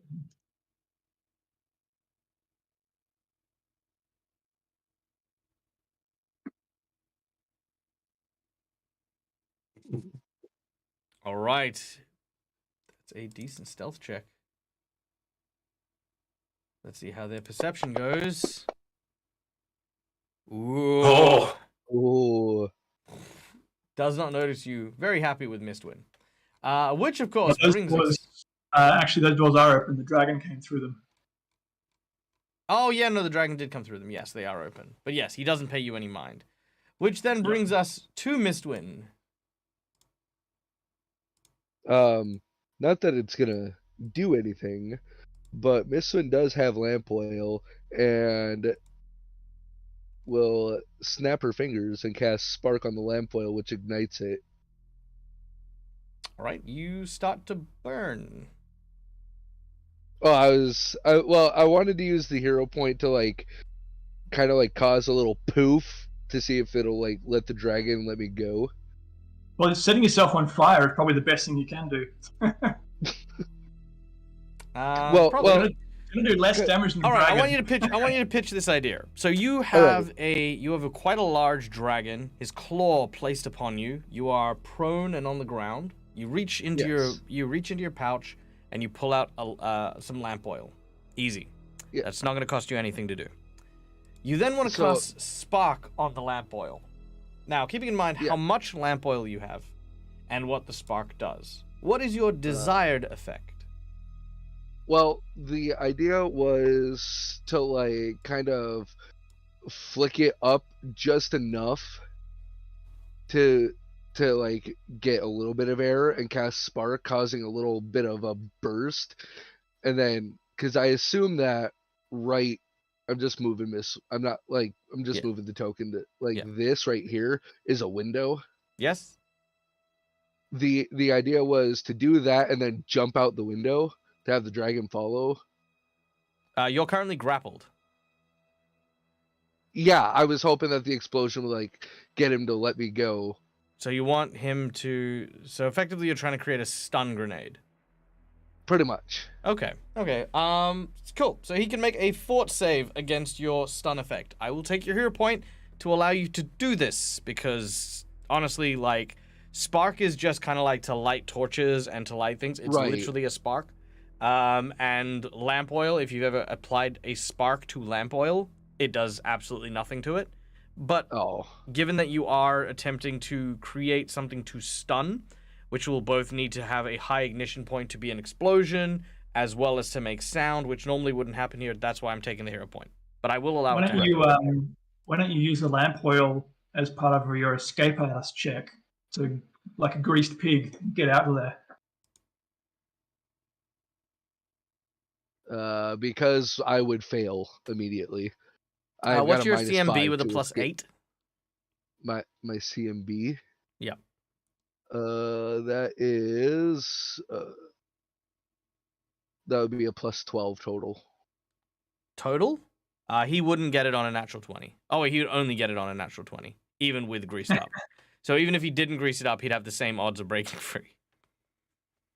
Yeah, and I have a -5, so it's actually plus to my escape artist. All right. What is your spell DCs for your spell casting? For spark. What is that? Where do I find my spell DCs again? They should be in your character sheet. Actually, not. I'll just look them up.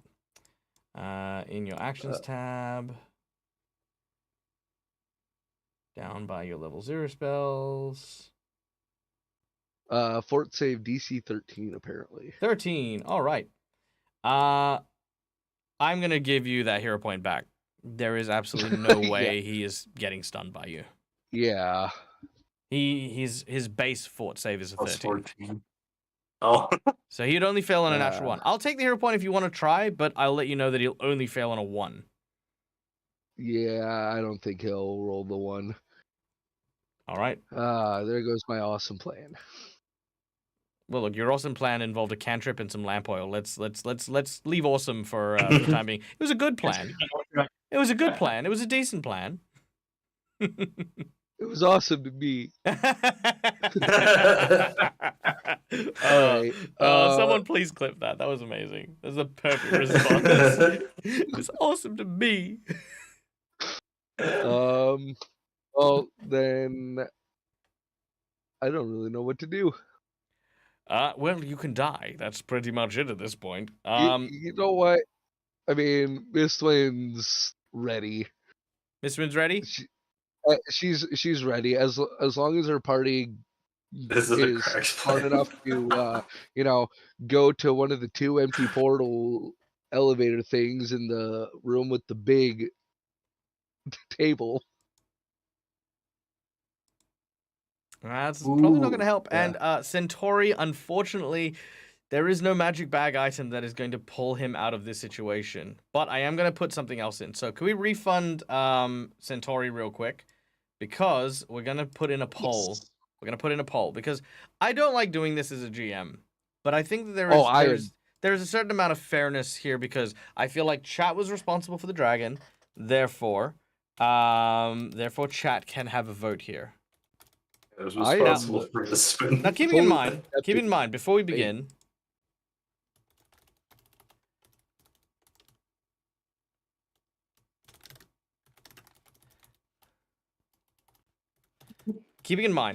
I am a GM who stands by consequence, right? Whenever we do stuff, we are the arbiters of our own actions and our consequences. In this case, Mistwin did aggravate and provoke the dragon, leading to this situation.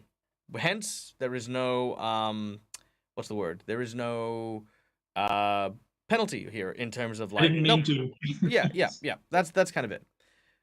But the dragon did not necessarily originally belong in this area of the adventure. So we are going to implement Chat Ex Machina.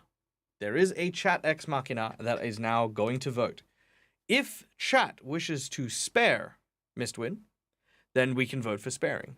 If we would like to see where the story goes and what happens with Mistwin's defeat, we can also vote for that as well.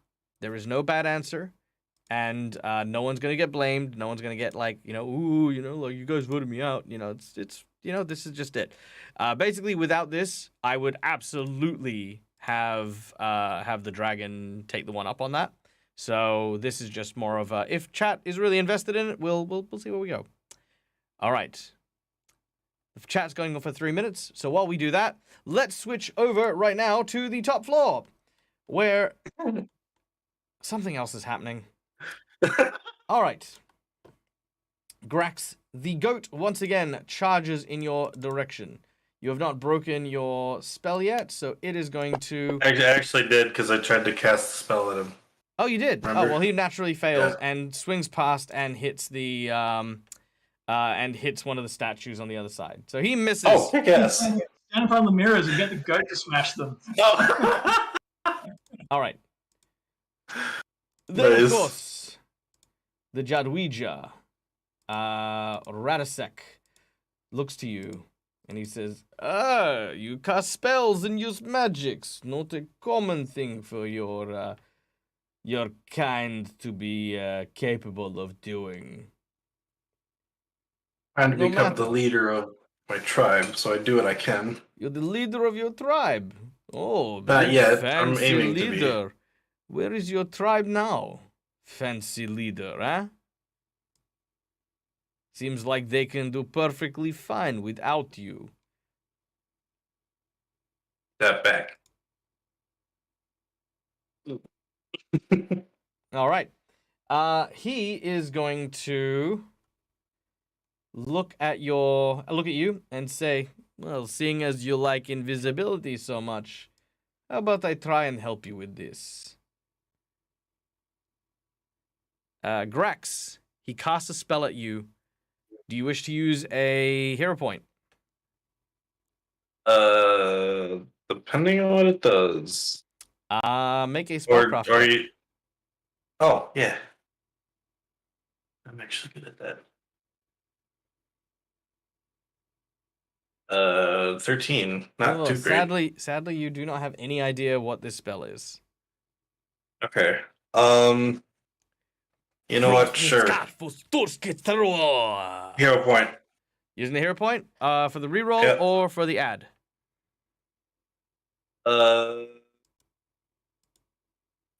Shoot. It You will know make a what? difference. The ad. The ad? So you're adding 4? Yeah. All right. I'm at 8 because I haven't rolled yet. No, it did roll for you. Sorry, but no. Okay, Oh. in fact, no. In that case, let's add the 8. Now you make the roll. Roll your fortitude, Oh, okay. and you get to add the 8. Okay, so 25. All right, you managed to save off against his effect, but for a moment, you watch as your eyes turn black, and you go blind momentarily before shaking your eyes and regaining your sight. He is definitely not a pushover spellcaster.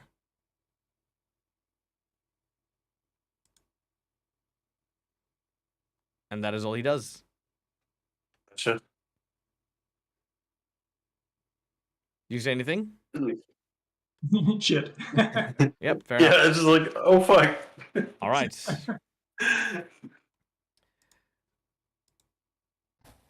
The dragon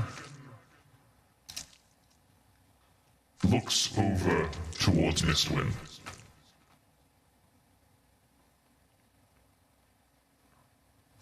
Let's go with...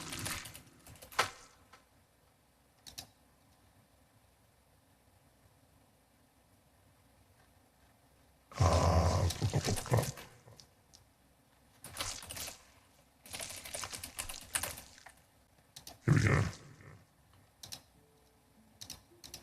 All right. So, the dragon looks down at Mistwind.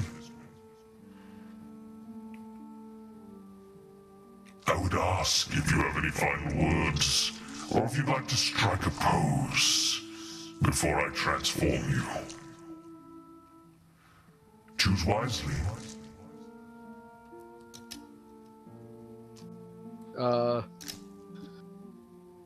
Missin's going to think for a moment and then, as one like final act of rebellion, spits in the dragon's face and then says like the worst thing you could say to a dragon in Draconic. As soon as you spit, you watch as he opens his mouth, and you watch the spit freeze in midair. It comes down and hits your lips. You watch as the skin peels away as the ice covers it. It then hits your face. Your eyes don't even have time to blink before they are immediately flash frozen. Your whole body begins to stiffen. The hair, your ears, your arms, all of it goes still.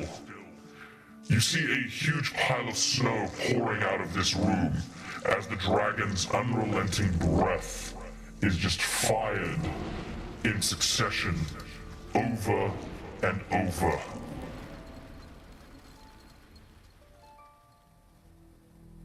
Eventually, as the noise clears, there is a glass figure resembling Mistwind, laying on the ground, looking up in defiance, attempting to spit at something. The dragon picks you up like a toy and starts to inspect you.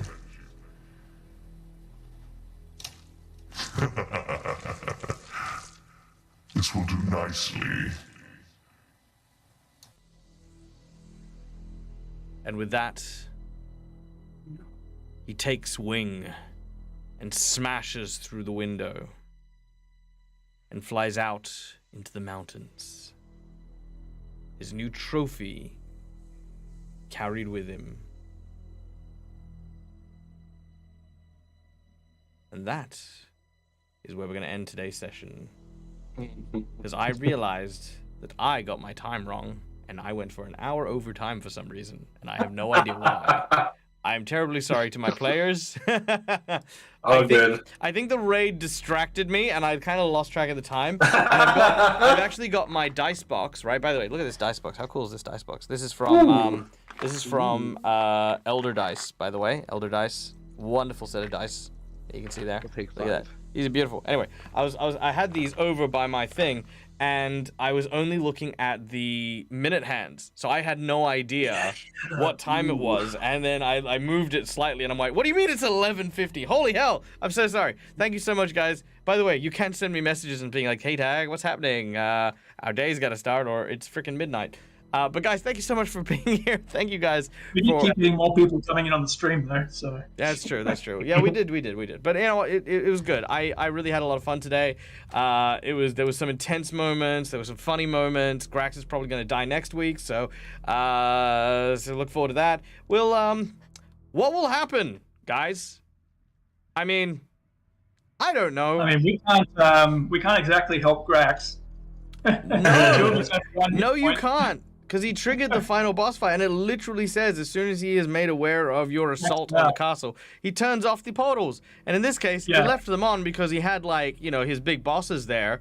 But as soon as Grax came up, well, when you guys came up, he would have turned it off. But because Grax went up on his own, it's like, well, I mean... And Grax says, like, what? How many hit points do you even have? You've got, like, less than 20 hit points left. He could just turn into a weasel and jump out the window or something. It is a 400-foot drop to the ground of this spire. I have a couple ideas. Puddle at the bottom. I have a couple ideas. Yes.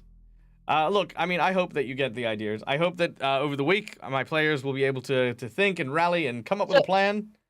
So real quick, just because we no longer have anybody to heal Kichiro, I'm gonna go ahead and drop some channel points here to heal him. Very well. All right. Kichiro, you are now on full hit points from Divine Healing. Hey, one-shot Questa! What are you doing? I'm just ending my stream! But welcome. Welcome, it's good to see you. Guys, if you don't know who this is, this guy, one-shot Questers, probably one of the most fun role players I've ever had the pleasure to share the stage and screen with. A incredible talent behind the minds of one-shot questers, one-shot campaigns, and one-shot quips. Go and check them out. Please go follow them because it's amazing. Here's an easy thought. Don't end the stream. Oh, I'll tell you what. I'll ask my players. Players, would you be willing to go for another, say, half an hour, see what happens to Grax, maybe see if you survive? If no is the answer, that's perfectly fine. I literally do not need to be to work till 4 p.m. and it's only 10 a.m., so I am down. Yeah, I got time. You guys got time? Neil? Yeah. Yeah. I'm good. Tim? It's fine. All right. Let's do it. In which case, I'm gonna add something extra here. Duke, as a special guest who has extended my stream for another half an hour, here's what's gonna happen. You, my friend, are going to take control of this. This is Vlastoy. This is Vlastoy. Now, Vlastoy is a goat, okay? Now, anytime Vlastoy needs to roll, you're going to roll for me in chat, okay? Because if I'm going to go for an extra half an hour, you're not going to lurk. You're not going to come here and say hi and then lurk, all right? So exclamation D20 to basically ram people is pretty much all I need from you, okay? This is your goat. There he is. Look at him. This is the main... Oh, no, where is he? Come here. This is the main bad guy. This guy is fighting our goblin friend, and you are this goat. This is you. One-shot questers. Ladies and gentlemen, there he is. If you feel the need, you can scream at the same time as you're rolling. And you know... and you know exactly why you're ending up as the goat in this situation, because if you guys don't know, why, goats are really funny for us, then go and check out the YouTube channel of One Shot Questers, where you can see me in a variety show called Vicious Mockery, where we made some stuff with goats and stuff. So yeah, there you go. One Shot Questers. If you kill me, then I'll be happy. But I mean, if you get killed by Duke of all people, that's an honor. if I get killed by a goat, a goat that's being controlled by Duke specifically. I mean, maybe. Well, you know what? I mean, this is the nature of my channel. Okay, we are very reactive to our audience members, no matter what they happen to say or do. So congratulations, we're in it now. Okay, let's can summon anything to it. Let's get some mood music here. Let's go with, there we go, and boom. All right, back into the fray. Now, let us return to Grax. On the third story, Grax.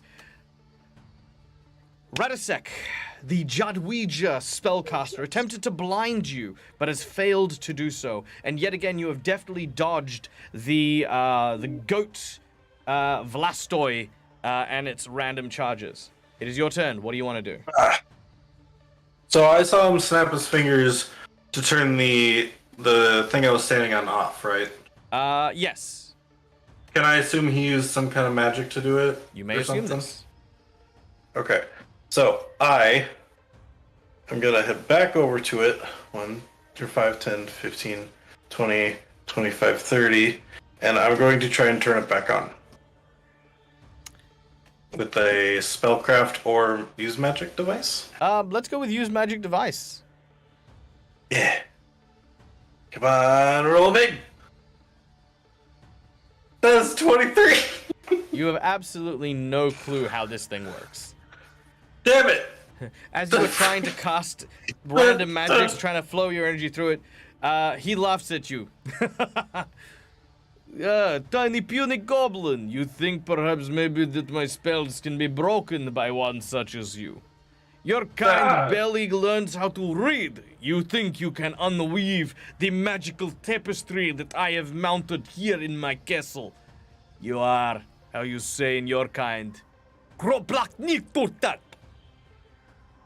A very bad thing to I say. have no idea what... Yeah, I was gonna say, I have no idea what you said. No, you do. He speaks goblin. Oh. Yeah. Oh. Yeah. You! He basically said, he basically said you're a beehive brain. What? All right. I guess that's my turn, because, yeah, that was my one idea, is to try and turn that back on. All right. Meanwhile, downstairs, the sound of the dragon is no longer here. You heard the glass breaking as it leapt out. I'm going to say that just as a passive round that we can all do stuff with, Kichiro, you're kind of recovering and healing, while Cromwell, you've seen Mistwind get grabbed and taken. Kyrie, what are you doing for like this sort of interim round? Well, my eventual plan was when the dragon left, I was going to go try to use the teleport thing. So I guess right now I'm just kind of peeking over the bar and being like, is it actually gone? Yeah, no, it is very... Just as when it arrived, it was very clear. When it left, you were also very aware. As you go to the portal, okay, you stand on it, and then what do you do? I definitely know the words because the dragon said it. Hold on. I say, onward, upward, in a tick, don't be late, just be quick. As you speak the words, nothing happens.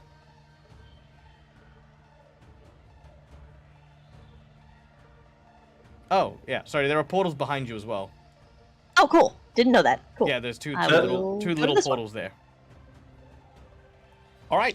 I was not sure if those were portals. So. They're portals, but yeah, they are, however, switched off. All right, back to the top of the battle and in the tower. Let's start with Vlastoi. Vlastoi. Yeah, I got a different healing. Thank you, McBluff. All right, Vlastoi, here are your stats. Let's see, you have Speak with Master, Empathic Link, Gore. So we get a +4 on your bonus. Yeah, I'm gonna leave these stats here. Make your attack, D20. You roll a 1. You roll a 1. You come into my channel. You come into my channel. You make me go for an extra half an hour, and you roll a 1. Dirk. Also, McBluff gave me divine healing. And McBluff gave you divine healing. Jesus. All right. Very well, McBluff.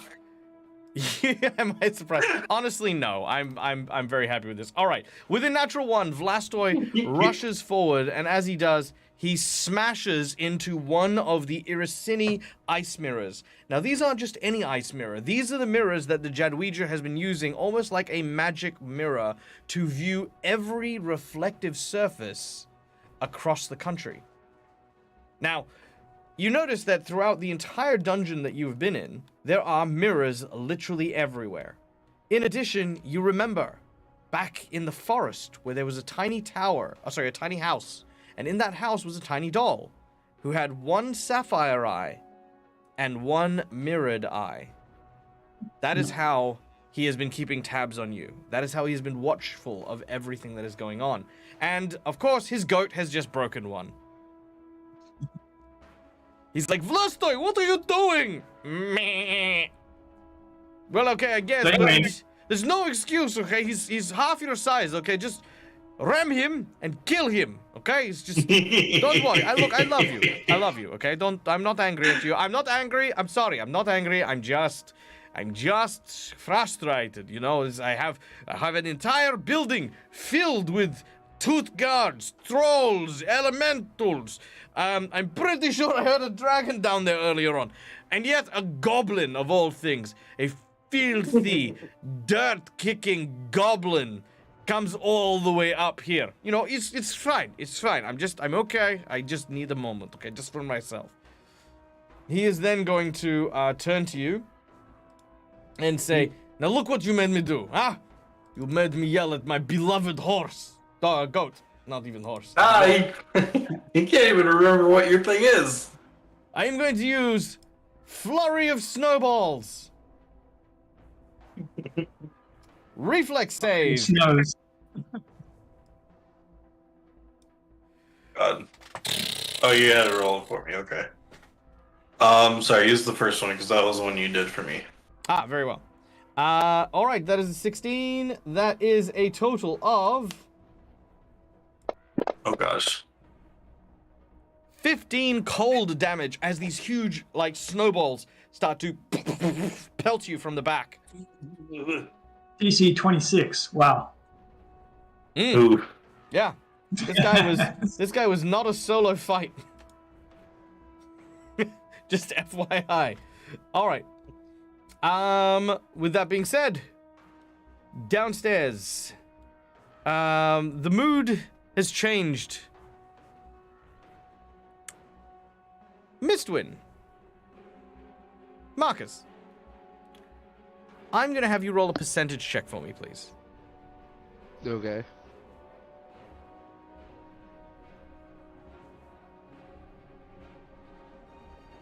All right. 56. You are frozen in ice, soaring through the skies as you hear the sounds of these massive beating wings. Your whole body being held in one claw as this creature is flying across the nation of Irrisen towards the capital. You feel a certain sense of dread. If he were to drop you from this height, you would shatter like glass. What goes through Mistwind's mind as his body is frozen in place? Well, she's decided that she's made a lot of mistakes, but knowing that her party is safe-ish,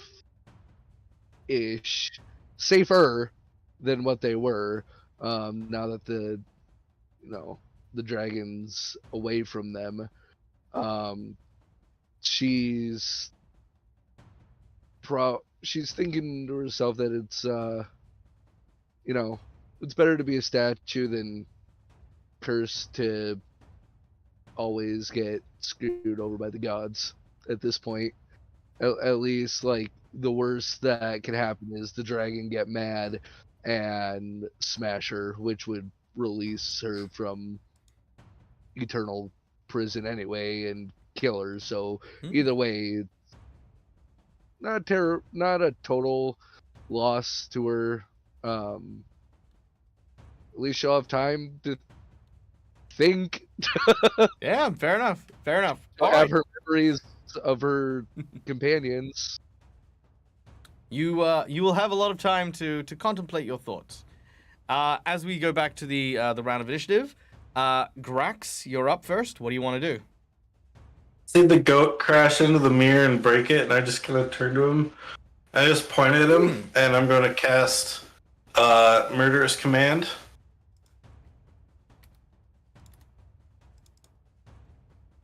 All right. So I need the goat. Sorry, you chose the goat, right? Yep. All right. Well, hang on. The goat gets to be rolled by our dear friend One Shot Quester. So exclamation D20. Oh, I thought it was still my Oh, Okay. we've got our VIP guy. Yeah, you're right. He's gonna make No. the thing. We'll see how he goes. It's a +4, and what's the DC? Oh, it's a 14 DC. It's a 14 DC. All right, so he gets an 11. He has a +4. That's a 15. He resists. Actually, he should get a +8 because he's actually a familiar. That's 2 ones. So you've only rolled ones on my channel so far. If you never roll a... To be this bot does not like when we roll, even for protect. It's always super low. I've never seen anyone roll any higher than a 10. I've seen a few 20s today. Yeah, I've seen a few 20s today here and there. No, it's fishy if he rolls the 3 ones next to him. Yeah, that's true. That's true. Yeah. All right. It is now... So I would have pointed at him and just said, "Hey, go attack your buddy," and then nothing would have happened. So the goat looks at you. it's just me saying it. The goat looks at you and is like, meh, and is going to ram No, at you meh. again. But this time, however, he's going to have something extra touched on it as well, as he is also going to have as you watch as the Jadwija says, Krum Tuskir Falontar Barakor, as you watch as the ram horns then sort of start to glow this ominous green light color. One Shot Quester, let's get a D20 going as you attempt another ram. Natural 1. Ram you. Ram you. That's a 3. I'm gonna use a jinx point. Reroll that. Yep, I'm gonna burn one of my jinx points. Take another roll. There's no way. Natural 1. Natural. He's doing so well. He's doing amazing. God damn it! How? The game's like This is why I can't have nice things. Duke is clearly on your side. I feel like I've let an insider onto this side of the GM board. All right, the goat rams past you and misses as it does so. That is everything it does. I'm so happy. I'm always happy you joined, Duke. I'm gonna be less happy when we do that thing with Brandon that I don't know if we can talk about. That I'm not looking forward to overly. I'm looking forward to spending time with you guys, but, yep, that's gonna be a whole thing. And that's gonna be a scary thing. Okay, back to the rest of the group, who is inside the tower now. Kyrie, you've realized that the portal does not work.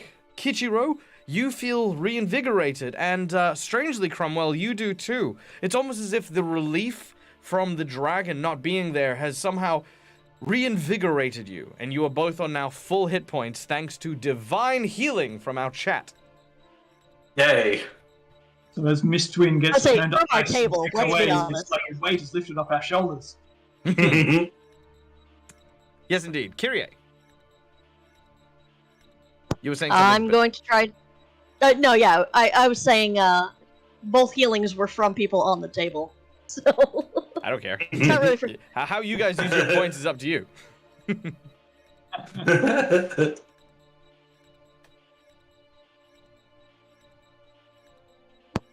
I poke at it and see if it does anything? No. Tink, tink, tink, tink, tink. Can I see if there's like a mechanism or something that I'm missing?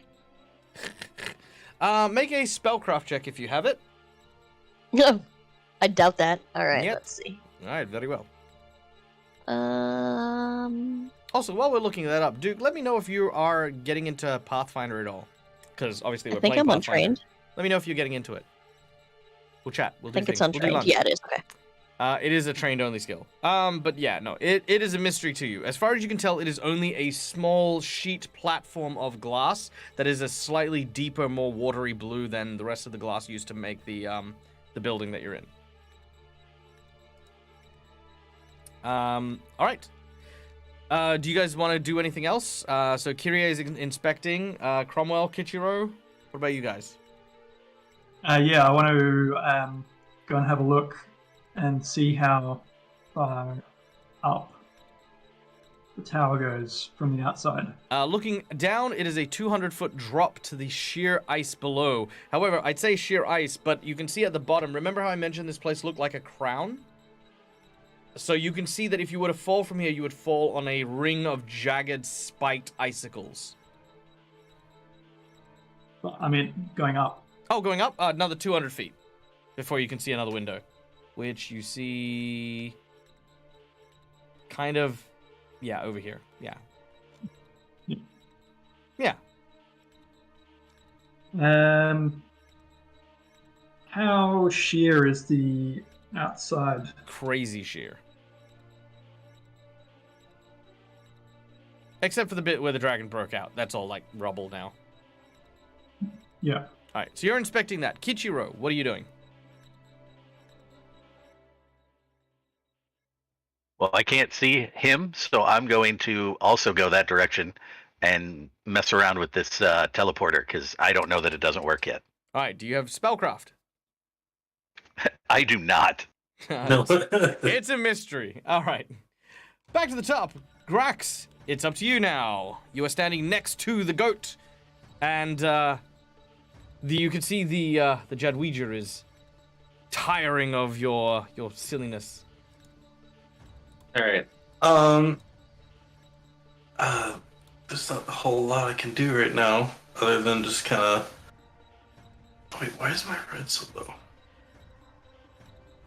No, oh wait, no, that was a different thing. I have a crazy sense of deja vu. Does anyone else? Like Grax being in a room alone with like the main boss. Yeah. I don't know. All right. Sounds a lot. Sounds like what happened with the vampire. Hmm. Almost. Yeah. Shoot. All right, if you insist. All right. Yeah. Well, no. Okay, so I turn around and I just like, well, I can't really turn back now. I'm going to use my last point of my conjuration implement. All right, And before I'm you do, going to. as you move out of the range, attack of opportunity from the goat. Meh. Oh. The goat makes an attack. Nat 20, big nat 20s from the one-shot quester. Hey, RPG Dinosaur Bob, welcome in, buddy. Guys, if you don't know who RPG Dinosaur Bob is one of the amazing world builders who uses World Anvil to make amazing and wonderful worlds over on his channel. And guys, from that raid, if you don't know who I am, I'm Dag. I'm the Dead Aussie Gamer. I do Pathfinder and other TTRPGs. And today we are doing Reign of Winter. Grax, our goblin friend, is currently fighting the main boss by himself because... well, that's a whole other thing. What happens? All right. That is an 18 to hit Grax. Does that hit? Nope. An 18 doesn't hit you. I have a 20. Give me a second. How do you have a 20? He is small. I'm small. I have big armor because of the armor that I'm wearing. What armor? And are you wearing? also, I have Masterwork chain shirt. Masterwork chain shirt. Okay. Yep, that's a I also have a +5. shield. Is your shield out? And my... Yeah, it's been out the whole time. I don't really... Alright, very well. I haven't used You the got one crossbow. dodge. Alright, fair enough. Yeah, okay, you got an extra way. You know what? I'm gonna use my last jinx point, and I'm gonna make him hit, goddammit. So with a 14 plus 4, plus Actually, no, I don't need to because he uses. So then 18. No, because if he charges, he gets a +2 on top of that as well. So that would be 18. But 19, he's 20. not charging because he's not moving. Well, he has to. Yeah, he's gonna move. There you go. But it was an opportunity attack. Oh yeah, no, you're right. You're right. This is an attack of opportunity. So yeah, I will use the jinx point then. All right, damage. I was like, I'm gonna get him to hit you, damn it. All right. So first of all, he's gonna hit you. So, Duke, let's get you to roll his damage, which for him is a D4. So exclamation D4 to roll that damage. Then I need you, Grax, to roll me a Fortitude save. I want to find out how much the damage is first, though, because if it's low, I'm going to use my roll with it feat that I got. That won't change the fort save. No, but it'll throw me. You can still make the fort save while you're waiting. Oh, okay, true. That's a natural 20. And actually, I don't want to do the roll for it, because then it'll actually cause me to be stunned. So, yeah. So let me get this right. Duke rolled a natural 1 on his damage. You rolled a natural 20 to avoid it. So he does 2 points of damage to Grax.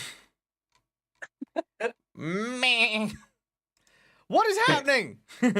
He does 2 points of damage to Grax, and the spell that I put on him, which was Touch of Fatigue, goes off but fails. It's just like, you just look at the goat and like, why am I afraid of you? Fear me, for I am You the might goat. as well become my familiar. No. All right, so that was the attack of opportunity. Now what are you now using your conjuration? I'm using my last What is your conjuration for implement. conjuration, by the way? It is a, what did I say? It's a brazier. A brazier, you mean? Oh, technically, brazier. Yeah, technically it's my Good. book. To anyone Because else? it's the Yep, book that It's fine. Let's carry on. Yeah. No, I know. I'm very bad at pronouncing things. No, it's fine. A brazier is a is for boobies. Bro, yeah. But I yeah, want so to flip that real quick. but yeah, I pull out my picture book and I go and cast. Because I say to him, "Well, if you can have up in there, so can I." And I'm going to summon Griff, my goblin dog. You summon a goblin dog. Yes, All right. Is it an actual goblin dog? it is. It's on the list of summon monsters, so. All right. Very well. Bear with me for a moment while I add a goblin dog to our encounter here. Goblin dog. Boom. All right. Goblin dog. That's the last. Done. By the way, for anyone who doesn't know what a goblin dog actually looks like, a goblin dog They're is ugly. a mangy creature that looks like a dog with a rat's face. All right. And I say, since your goat's going to attack me a bunch, then my Griff is going to be attacking you a bunch. And I command Griff to go after the human. All right. He rushes over.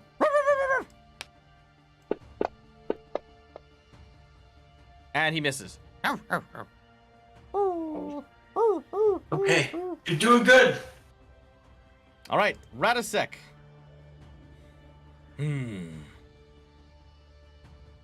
Is going to use. Let's see. What's this spell?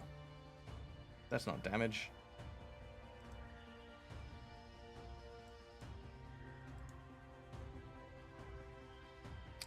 He is going to use Chill Touch. Oof.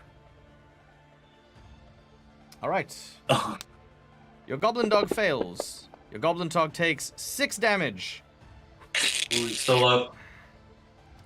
as he starts to freeze over. Oof. All right. Ooh. Wait, you touched him? Let's see. Chill Touch has a range of touch. Yes, he would have. Okay, so then he's got the special ability, allergic reaction.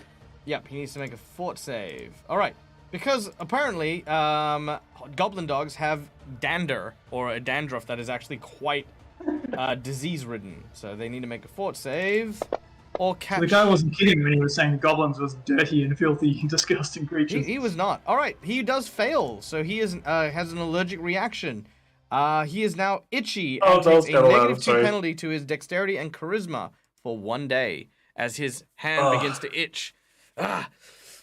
Filthy creature, you stupid. Yeah, Griff! Go, Griff! I hate goblins. Well, Mistwin, buddy, make they don't me do a much. percentage roll, please. Alrighty.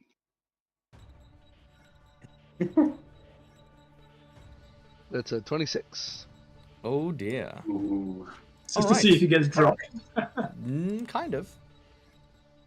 Look, I've accepted Mistwin's fate, and I'm loving this. Excellent. I'm glad. I'm turned into a like, this is Please, the best please, session. please don't forget these words as we.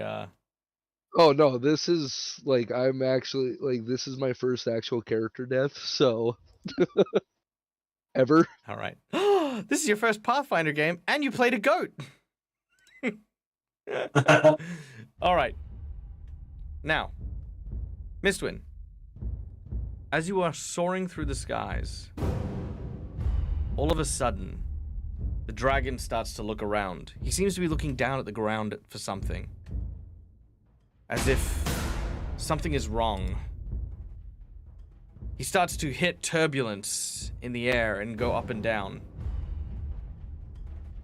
Suddenly, from beneath you, you see something. It's the worm. Please don't be the purple worm. Knew it. This large set of giant teeth from the purple worm rises up and grabs hold of the dragon's lower half and leg. It grabs hold of him, and the dragon roars in pain, swinging its large wings to try and stay aloft, despite the additional weight of this titanic worm, as it drags and shakes, almost trying to rip off a piece. As it struggles, Mistwin, you are dropped, and I need you to make me another percentage roll, please, as your icy form falls to the earth. Okay, well, thank God it didn't eat me because then it would have oracle levels. Well, that's what this percentage check is for. Oh, that's a 32. Oh, And into the gullet you go. Well, good luck, guys, because now we can do everything that I could do. Well, not everything. It takes a class feature, so it'll pick something from the Oracle class. So it's cursed. And get it. Yeah, It's it cursed, might end yeah. up cursed. Yeah. Now, as it bites the dragon, it tears off a large chunk of its leg. You can now see this huge kind of gash along its leg, and it flies with one of its legs no longer working as well. Could I have one of my players please make a note of the dragon having a reduced move speed of 30 foot, please? Just on your character sheet, just make a note of it. Because that is now going to be a permanent fixture to that dragon. What's the dragon's name? It is Auburphex. Auburphex is the name of the dragon. Reduce movement speed by 30 feet. Yep. So its movement speed is reduced by 30 foot. That being said, can we also add another note, which actually, you know what? I'll add this note. We'll add to here. This will be a private note to me. This will be the worm. The Annihilation Worm. oh. The Annihilation Worm is... Okay, so for those of you who haven't seen this worm before, this is a purple worm with the Consuming Creature template. What this means is any creature consumed by this this creature loses a racial feature or a class feature permanently, which is then given to this worm. It has so far acquired the abilities of, obviously, the purple worm. It also acquired the abilities of Lunge from the Praying Mantis. It has Savage Bite from a Bulette. And we can now... Hopefully get 8 off screen. It could also get fortune or misfortune, or even my third level could. revelation erase from time. Stop telling him things. All right, I'm gonna put Oracle something. I haven't decided what the Oracle thing is, and it now has the white dragon's immunity to cold. Oh gosh. Oh, So that I is. mean, the thing that Michigan had the most of was curses. That's true. He did have mostly curses. At All one right. point, he was I 3 had 2 times curses, and that was about it. But All like right. the rest of my stuff's beneficial. All right. Well, we'll find out what it gets. Now, first of all, quickly, let's say a quick warm welcome to Only Time Will Tell UK, guys. Welcome in. It's so good to see you, UK. And I can see Liska's in there, and I can see all of your followers. Guys, my name's Mike. I'm the Dad of the Gamer. We're playing Pathfinder Reign of Winter. We're well and truly over time. We've extended our stream for a little bit, just to kind of wrap up at another conclusion here. So we're going to jog on, but if you have any questions, ask in chat. Long story short, Grax, our goblin occultist who eats books and gains magic, is currently fighting the main boss by himself for reasons we have yet to figure out. But he's doing it. And we're going to see if he wins. The reason's Neil related. For Neil-related reasons. Okay. Back to the battle. So now we go to the bad guys. Did No. you skip us? No, because it's going Mistwind, then the bad guys, then, Mistwind, then the battle, then you guys, then the battle, then Mistwind, then the battle, then you guys, then the battle. It's alternating. Also, this is very loud. 1 second. There we go. All right, so Neil summoned a thing. He did the thing. Neil, we're back up to you. So once again, I command the. Oh wait, sorry, no, I forgot the command- goat. The goat is going to try and ram you because I forgot the goat had an attack of opportunity, not an actual action. So the goat is going to charge. So one shot. Let's get that D20 rolling. This is where we crit, all right? Crit. I want you to think crit. Think crit energy. Let's do this. Crit. I mean, he's a familiar. He's only got so much he can do. The crit fail is still a crit. That's kind of true. Should have been more specific. Hey, thank you, Liska, for giving our dear friend UK a sub. All right, that is a 10, which brings us to a 16. I don't have any more jinx points, god dang it. It's halfway to a crit, that's true. So if you roll it again, then you'll be fine. All right, so unfortunately, he does not. Yeah. All right, here we go. What do I do here? Then it is Neil's turn. So Neil, what does Grax do? You know what? Because the mirror, had an effect of some kind. I'm going to take out my bow this time. What do you mean So the I mirror will had actually- an effect of some kind? You hit the mirror and I it don't know, I broke. mean- What effect do you mean? I mean, I thought you were saying. Never mind. Okay, never mind. I'm gonna just take my bow or my crossbow. So I'll take the -1 to the AC then, and I will shoot at Radosek. All right. Nice. Let's see it. Not gonna do a lot. Just 1d4, but that That'll is hit. a 25. Your Yeah. crossbow flies and finds purchase. Ah! Yes. 6 points of damage, and the goblin dog makes an attack. All right. The goblin dog barks and tries to make a bite against Radosek. Let's see what he does. A 16 will miss. Oh, that was almost a 20. Okay, that's fine. You're doing fine, Griff. You watch. And then as that's my Radosek turn. Says, filthy mongrel. I will not stand by and watch you and this foul beast make a mockery of me. And once again, he is going to use chill. No, he's going to use Ray of Frost.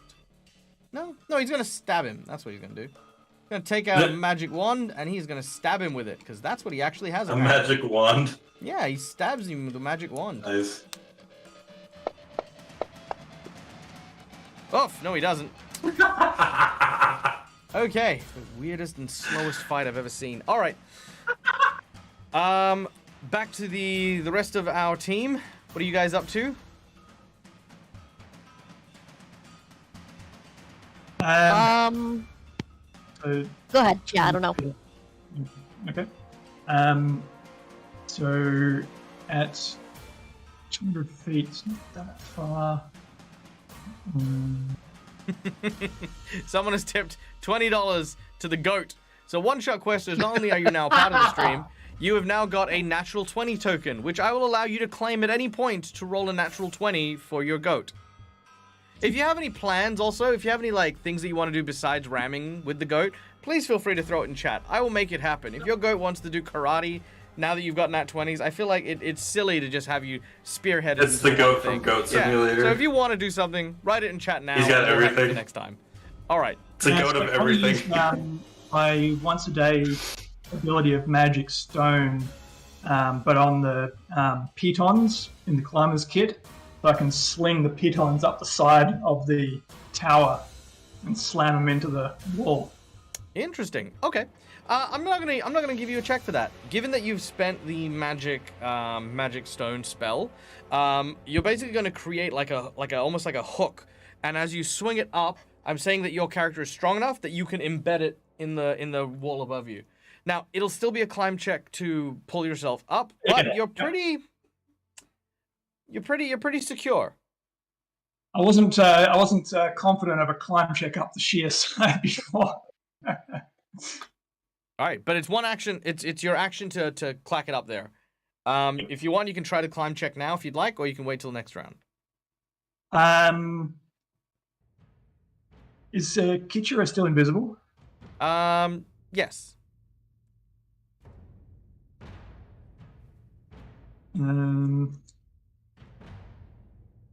They begin the 200-foot ascent to go and help Yeah, their sure. friend I'll, from certain death. and start climbing.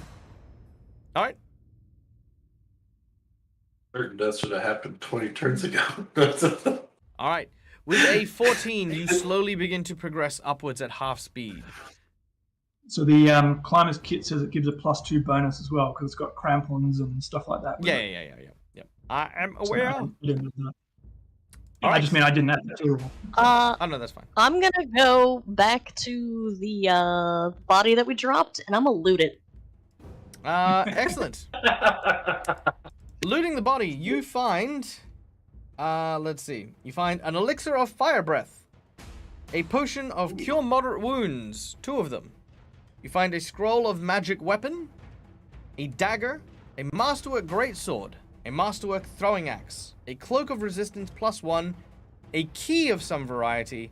And a strange icicle that seems to have the same coloration as the ice on the teleport pads. Can I have that posted somewhere? That was a lot. No, you just have to memorize it immediately. Damn it! Alright. Otherwise, they're all lost. No, I posted it in your Discord chat. There you go. Thank you. All right. All right, with that, we will now return to... Oh, wait, sorry, Kichiro. My apologies.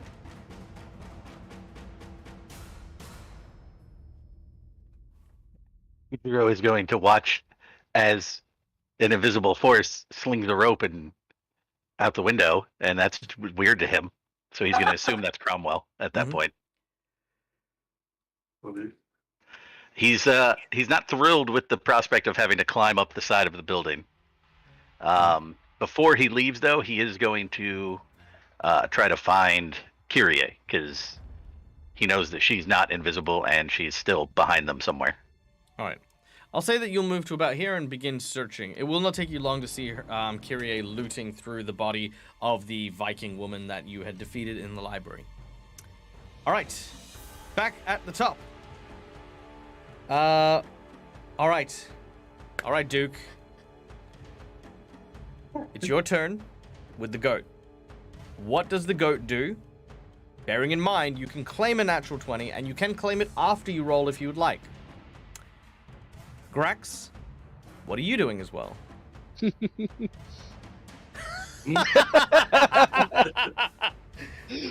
Fuck it. All right, that's your nat 20. What? Brax, you watch as the goat runs over here and starts eating a bunch of potions. Glass and everything. It's just... What are you doing? Just like go crazy goat. It hasn't really been doing much to me, so I'm gonna focus fire, and I'm still gonna go after the owner. All right. And I'm going to. So it's my turn right now. Mm-hmm. Okay. You know what? Yeah, I'm going to shoot at him again after reloading. So then I get to fire. So 17. So that's it. All right, Yeah. 17. 5 points of damage, and then the Griff the Goblin Dog is going to bite him again. All right, let's see how Griff does as you fire another crossbow, and it does hit. Does Griff have what it takes? Griff does not have what it takes. But no sooner than this happens, the goat turns around, and you notice that the goat has this tiny crown of fire on its head between its horns. You watch as it begins to dribble what looks to be almost like this bright glowing liquid. And as it falls from its jaw onto the ground, you can see like these tiny little sizzles. And it goes... Griff, no! And I need both of you to make me a reflex save as you attempt to dodge out of the way. Oh! I rolled that one. That is not what you wanted to roll. All right. The goblin dog makes the save. However, Still takes half damage. you will take half damage, which is 9 points of damage, Ooh. which is enough to vaporize the goblin dog, No, Griff! and 18 points of damage is dealt to Grax as the fire burns and ignites. His ashes kind of like flow back into my book slowly. You watch as the spellcaster goes, "My God, good job! Yes, more of these, please. Yes. You know what? I don't even know what I was doing, getting you to just ram things. Burn this stupid goblin and his stupid face. All right, Mr. Goblin. If my poor little goat is going to be doing this, then I am going to be helping it.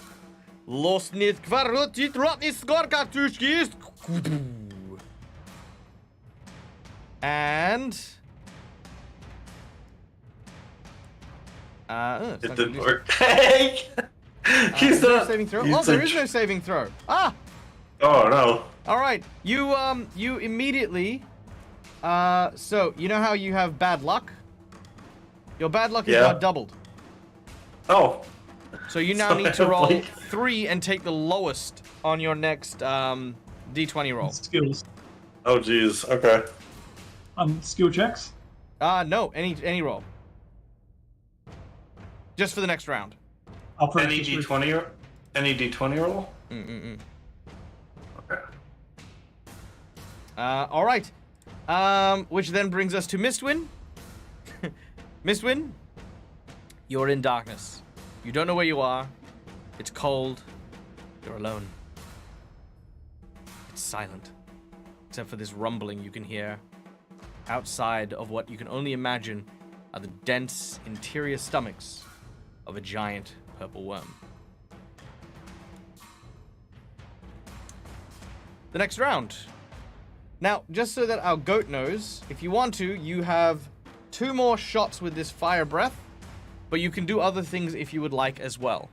So you've got 2 more shots, which are going to have diminishing returns, or you can do other things. Try to eat other potions, see what happens. I don't know. We'll find out.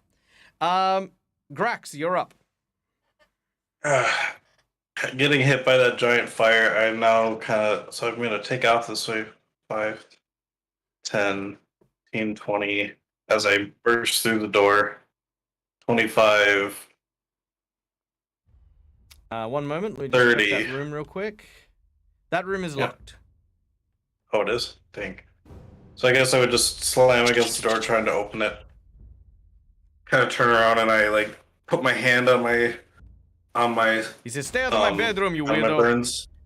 I'm going to cast Cure Moderate Wounds on myself. Okay. I can heal it. Oh shit! Nice. 18 points of healing. All right. You get 18 I points of just- healing. You should go and stand next to him in case the goat breathes fire again. Okay, it is the goat's turn, and That is the a good bad point. guy- Yeah.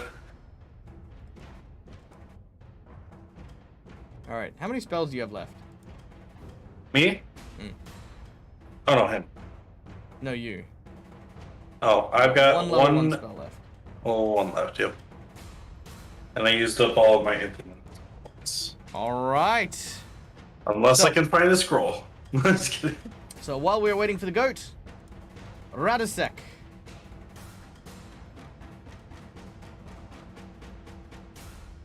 Radisek is going to use Ray of Frost and just blast you. Yeah! Yeah, okay, I can't complain about Duke anymore. All right. Fine. He fires off into the air, and he does not find purchase in that shot, sadly. The goat. What does the goat do? All right. Unless the goat says something else, I'm going to presume we're going to do more fire breathing. But we might have other things. I mean, let me know. Let me know in chat. The fire's really good. All right. Let's get another reflex save, if you'd be so kind, por favor. Yep. More fire. 14. 14 is not enough. Yeah. Dang. All right. You take 10 points of burning damage.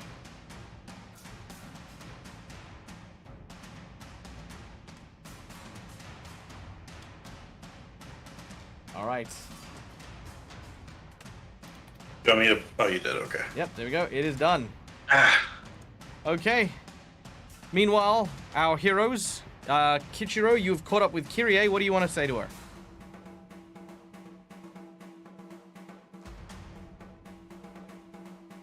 What are you doing? Looting? We gotta go. I tried that. It didn't work, so I figured I might as well make the best of this slowly dying woman. Well, hurry up. There's a rope out the window that I'm assuming Cromwell took, so we can use that to climb up. You want me to climb up a rope on the side of this thing? Do you have a better idea? Anything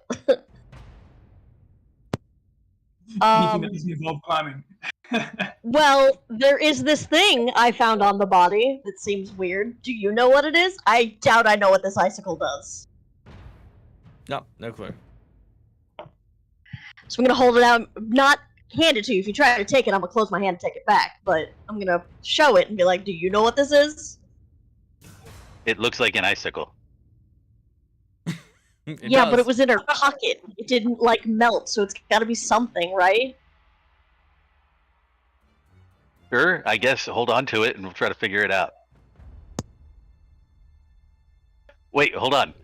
I'm gonna ask the armor if it knows what that is.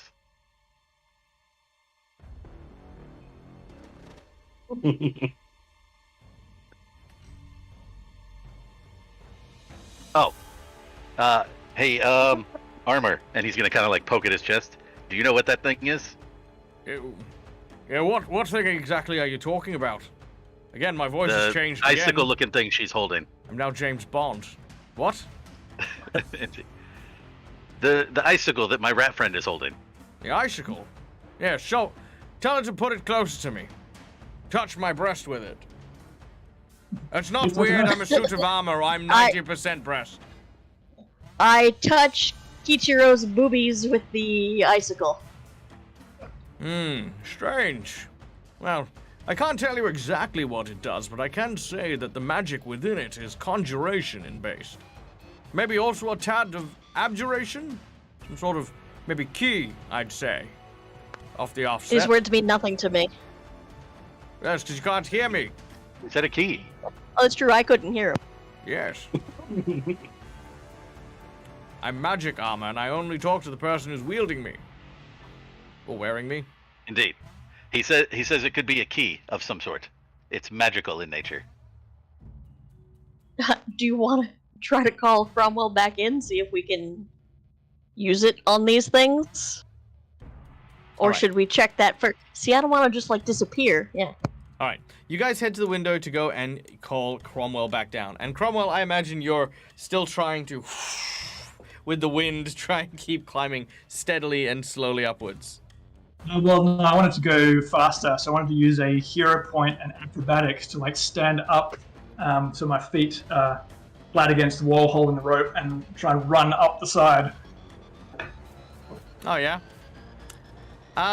So a hero point and a acrobatics. I'll allow a hero point and a climb.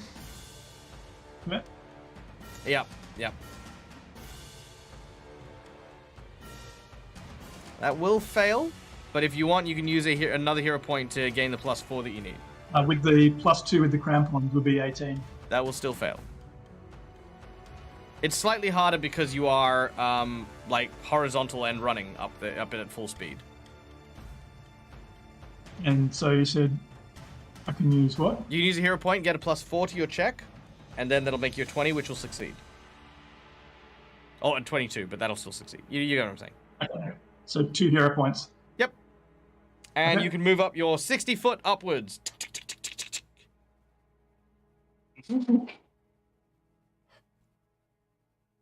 Actually, you're double moving. So, actually, yeah, because your move speed's 30 foot. Yeah. Yeah, so 60 foot up the wall. So you are now 60 foot up a 200 foot slide. You, at this point, Runs you... times 3, isn't it? Pardon? Runs oh, yeah, it is times 3. isn't it? So, yeah, so that's 3, 6, 9. So you're 90 foot up. Keeping in mind, however, that you are now without the piton or the rope. So you are now on the sheer edge. Because, again, like, how long's your rope? 50 foot? You got 50 foot rope? The climbing kit contains ropes, plural. Yeah. And the magic stone converts 3 things, so if I'm at the end of that, then I could sling another one up. Yeah, well, okay. I would say this. If you want to do that, I'll take the last hero point from you. To do it all as one turn. Sure, let's speed things up. Alright, done and done. Alright, back to the top of the round, back to the battle and as it plays out. We now go to Grax. Then we have the goat. So the goat has one more of that breath weapon coming out. But Grax, you are cornered. What do you want to do? I'm gonna try to unlock this door so I can get inside. Alright, make a disable device check. And if it is not trained, you can't do it. Be a sleight of hand? Nope. Oh, okay. Oh no. Disable device. There's no disable device. I don't think there is. No, I got a +4. You can try. Is it still using like tools to do it, or is it just? If you don't have thievery tools, you'll take a -4 penalty. I do. And because this is your first natural 20 check, you roll 3 and take the lower. Oh yeah, that's right. Shoot. Okay. So I take 3. Have you cornered now, tiny green wet stain? Yeah, 8. Probably won't. And then. I see you struggle. 8. Shoot. Ah. Just trying to do that. I guess I. Do not worry. Your pain will be over very soon. Oh, All right. I still got a move action. Yeah, you can. You can take a move. We're He's gonna go approaching on you. Yeah, we're gonna just be like, we'll try this door. Nope. Yep. You move to that door, and that is all. You can open the door, but that is it. Yeah, Wait, open hold the on, door. wait. 5, 10, 30. 15, 20, 30. Yep, you can get 2 there. He will move to Yeah. you Ah! and will reach out. Not Do too much! absolutely nothing. What is with these dice?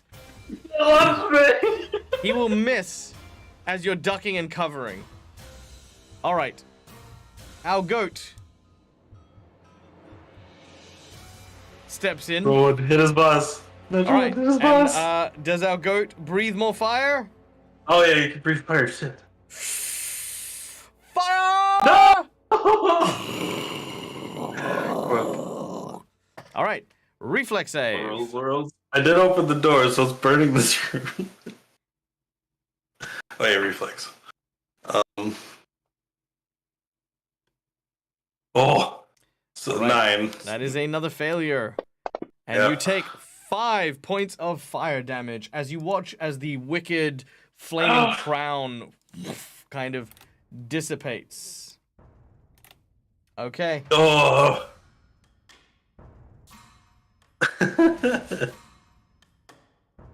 All right. All right. I'm going to then say that Kichiro and Kiria, you look up and you can see Cromwell is like 90 foot, like he's almost halfway up this side of the wall between the 2 floors. Cool. So I will be like, nope, and then come back in. Hold on, I have way too many windows open. And then basically poke at the teleporter with the icicle, as if that's gonna do anything. Nothing happens. Does nothing. It does nothing. Alright, I'm gonna look at Kichiro and be like, ideas? Kichiro will look around and try to find some sort of like indentation or slot or something for this icicle to fit into. You do not see any such slot. However, as it sort of touches, it feels like that's the right motion. Like, you feel like a harmony there. Being from Tianxia, you understand feng shui. Yes, here. All right, I think you're on the right track with the icicle there touching the thing. We just got to figure out the right movements, I guess. All right. Cromwell, you continue to climb. Yeah. Half speed, or are you doing the sprint run? Yeah, let's just try and see if I can Imagine just crawl, get the just running rest up of the the way up. 200-foot tower. All right. get through the window. You're sprinting up the side. You're like literally like almost like basically you've got two ropes with 2 pitons on the end of it with 2 magic stones, and you're basically Yes. whipping and pulling yourself upwards, like almost like Attack on Titan style, like. Yeah. Yeah! All right. No, A no, 20 no, no, no, no, all right. no, A Cromwell. 24 is good enough. You do make it up, but you're not using hero points to accelerate yourself, meaning that instead of going up 90 foot, you've only gone up 60 foot this round. Also, I Awesome. mistakenly thought run was 3, but it's 4 for if that makes any difference, I don't know. So that'll mean you're at 180 foot right now. That'll be the distance. Nice. So just below the window. About 20 foot below the window. Yeah. All right. The goat is going to use gas reflux. As it has spent most of its time vomiting out bile and flames, it is now going to vomit a concoction of tar and brimstone. Make me another reflex save, Grax, as it gosh. regurgitates this foul mixture of hellish brew. 19. All right, 19 is good enough. You only take 2 points of damage, and you are not pinned in place by the caustic and sticky vomit that then coats your body. All right. By all the powers that be, damn you, damn your eyes, and damn whatever infernal purpose has brought you here. And he is going to make one attack on you. Nothing. Nothing. Just rolling and whiffing. Rolling and whiffing. All right. Grax, what do you do? The only thing I can really do right now, I'm going to, so guarded step is a standard action, right? Or is it like just, what would it be in this? It's just a 5-foot step. It's free action. I'm going to 5-foot step as a free action, or is it a move action? Free action. Oh, okay. And then I'm going to, so we had to sleep in the house before we came here, because that was after we left the one place, the one town. So I can actually turn into a weasel now.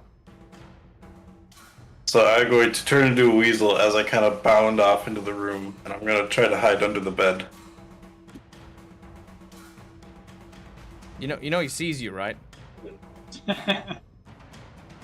Yeah, but he has to move the bed to get to me now. All right. Because I'm a tiny little weasel under a bed. You crawl under the bed. All right. Yeah. At this point, Kyrie and Kichiro, what do you guys do? Also, sorry, Miss Wynn, we're moving on because you're in a stomach, and there's only so many ways I can describe a gut. I mean, I want to. Okay. Is it obvious that I was? You're okay. That I was doing it correctly, but there's something wrong with the power source, or was it that I'm doing it incorrectly? It's almost like you're part way through it.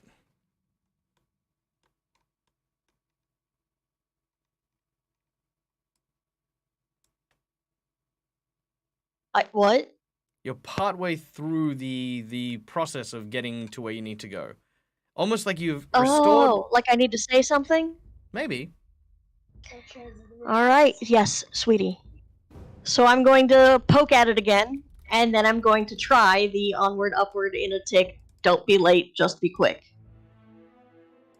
As you say this, the portal ignites, and both you and Kichiro are transported.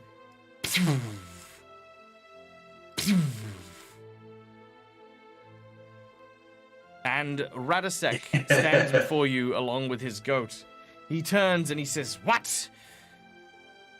No, this is impossible."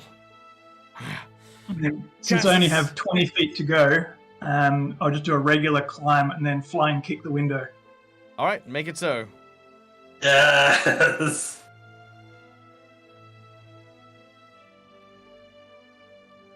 Nice.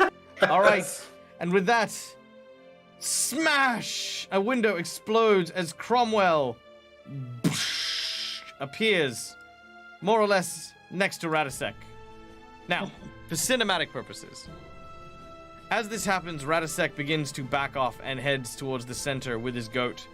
He says, "You might have won this time, but rest assured, the Queen's plans do not end here. The Jadwija are plenty, and there are many more towers just like this. And in time, you will all find that the world is ready for a new reign, a reign of winter that will spread across this and all lands. Do svidanya." And he grabs his goat, and you watch as he turns around, and both of his eyes turn to glass as he jumps into the mirror. And that, ladies and gentlemen, is where we end with our heroes having driven off the evil wizard at the top of this tower, and having defeated the numerous enemies. But at what cost? Mistwind is gone. But the story continues when we return next week for our adventures. Now, of course, we are just going to zoom out here because we are running. We've done a 4-hour game, but I feel like, to be fair, and I don't want to. This isn't an excuse. This is just. That was entirely my fault. No, it's not. No, this is a good thing, and here's why. You guys have been missing out on a bunch of games over the holidays and stuff like that. So I'm kind of glad that we got to effectively do 2 games today, because I love playing with you guys, and it's a lot of fun. And, I don't want you guys to feel like, when we miss out on games, that it's like, oh, we've had to miss out on games. But now we've had, a super long game, and I'm really happy about that. So thank you, everyone who came in and joined us. Thank you to all of our raiders, RPG Dinosaur Bob, Only Time Will Tell UK, Winter's Tales, and, of course, OzQuest. All of you guys for coming in and hanging out with us today. If you're still part of those raids, then thank you for sticking around. If you're not, then go check out all of these wonderful content creators, because, it is through working together that we are able to keep producing and making constantly more and more amazing things. Hey, Odd Bandicoot, welcome in. We are just wrapping up now.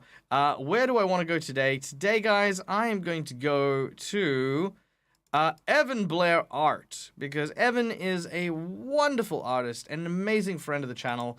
Though we have not done much in the way of working together, it is my hope that this year is going to be the year of doing lots of collabs with friends and family, and making sure that we get to do cool things. So let's go say a big hi to Evan and throw him some support. And boom, there it is. Here we go. So thank you, everyone, once again. Stay safe, stay wonderful, and be kind to each other, because, hell, if we're not nice to each other, then who the hell will we? Be, of course, well-fed, well-looked after over the next course of the week until we see each other again. Next time I will be here is on Friday, when we're doing session 0 for our new Patreon campaign right here on the channel. So stick around for that, and we'll talk to you guys soon. New characters. Till we meet again, as always, guys, from us to you, game hard or die trying. Bye! Bye!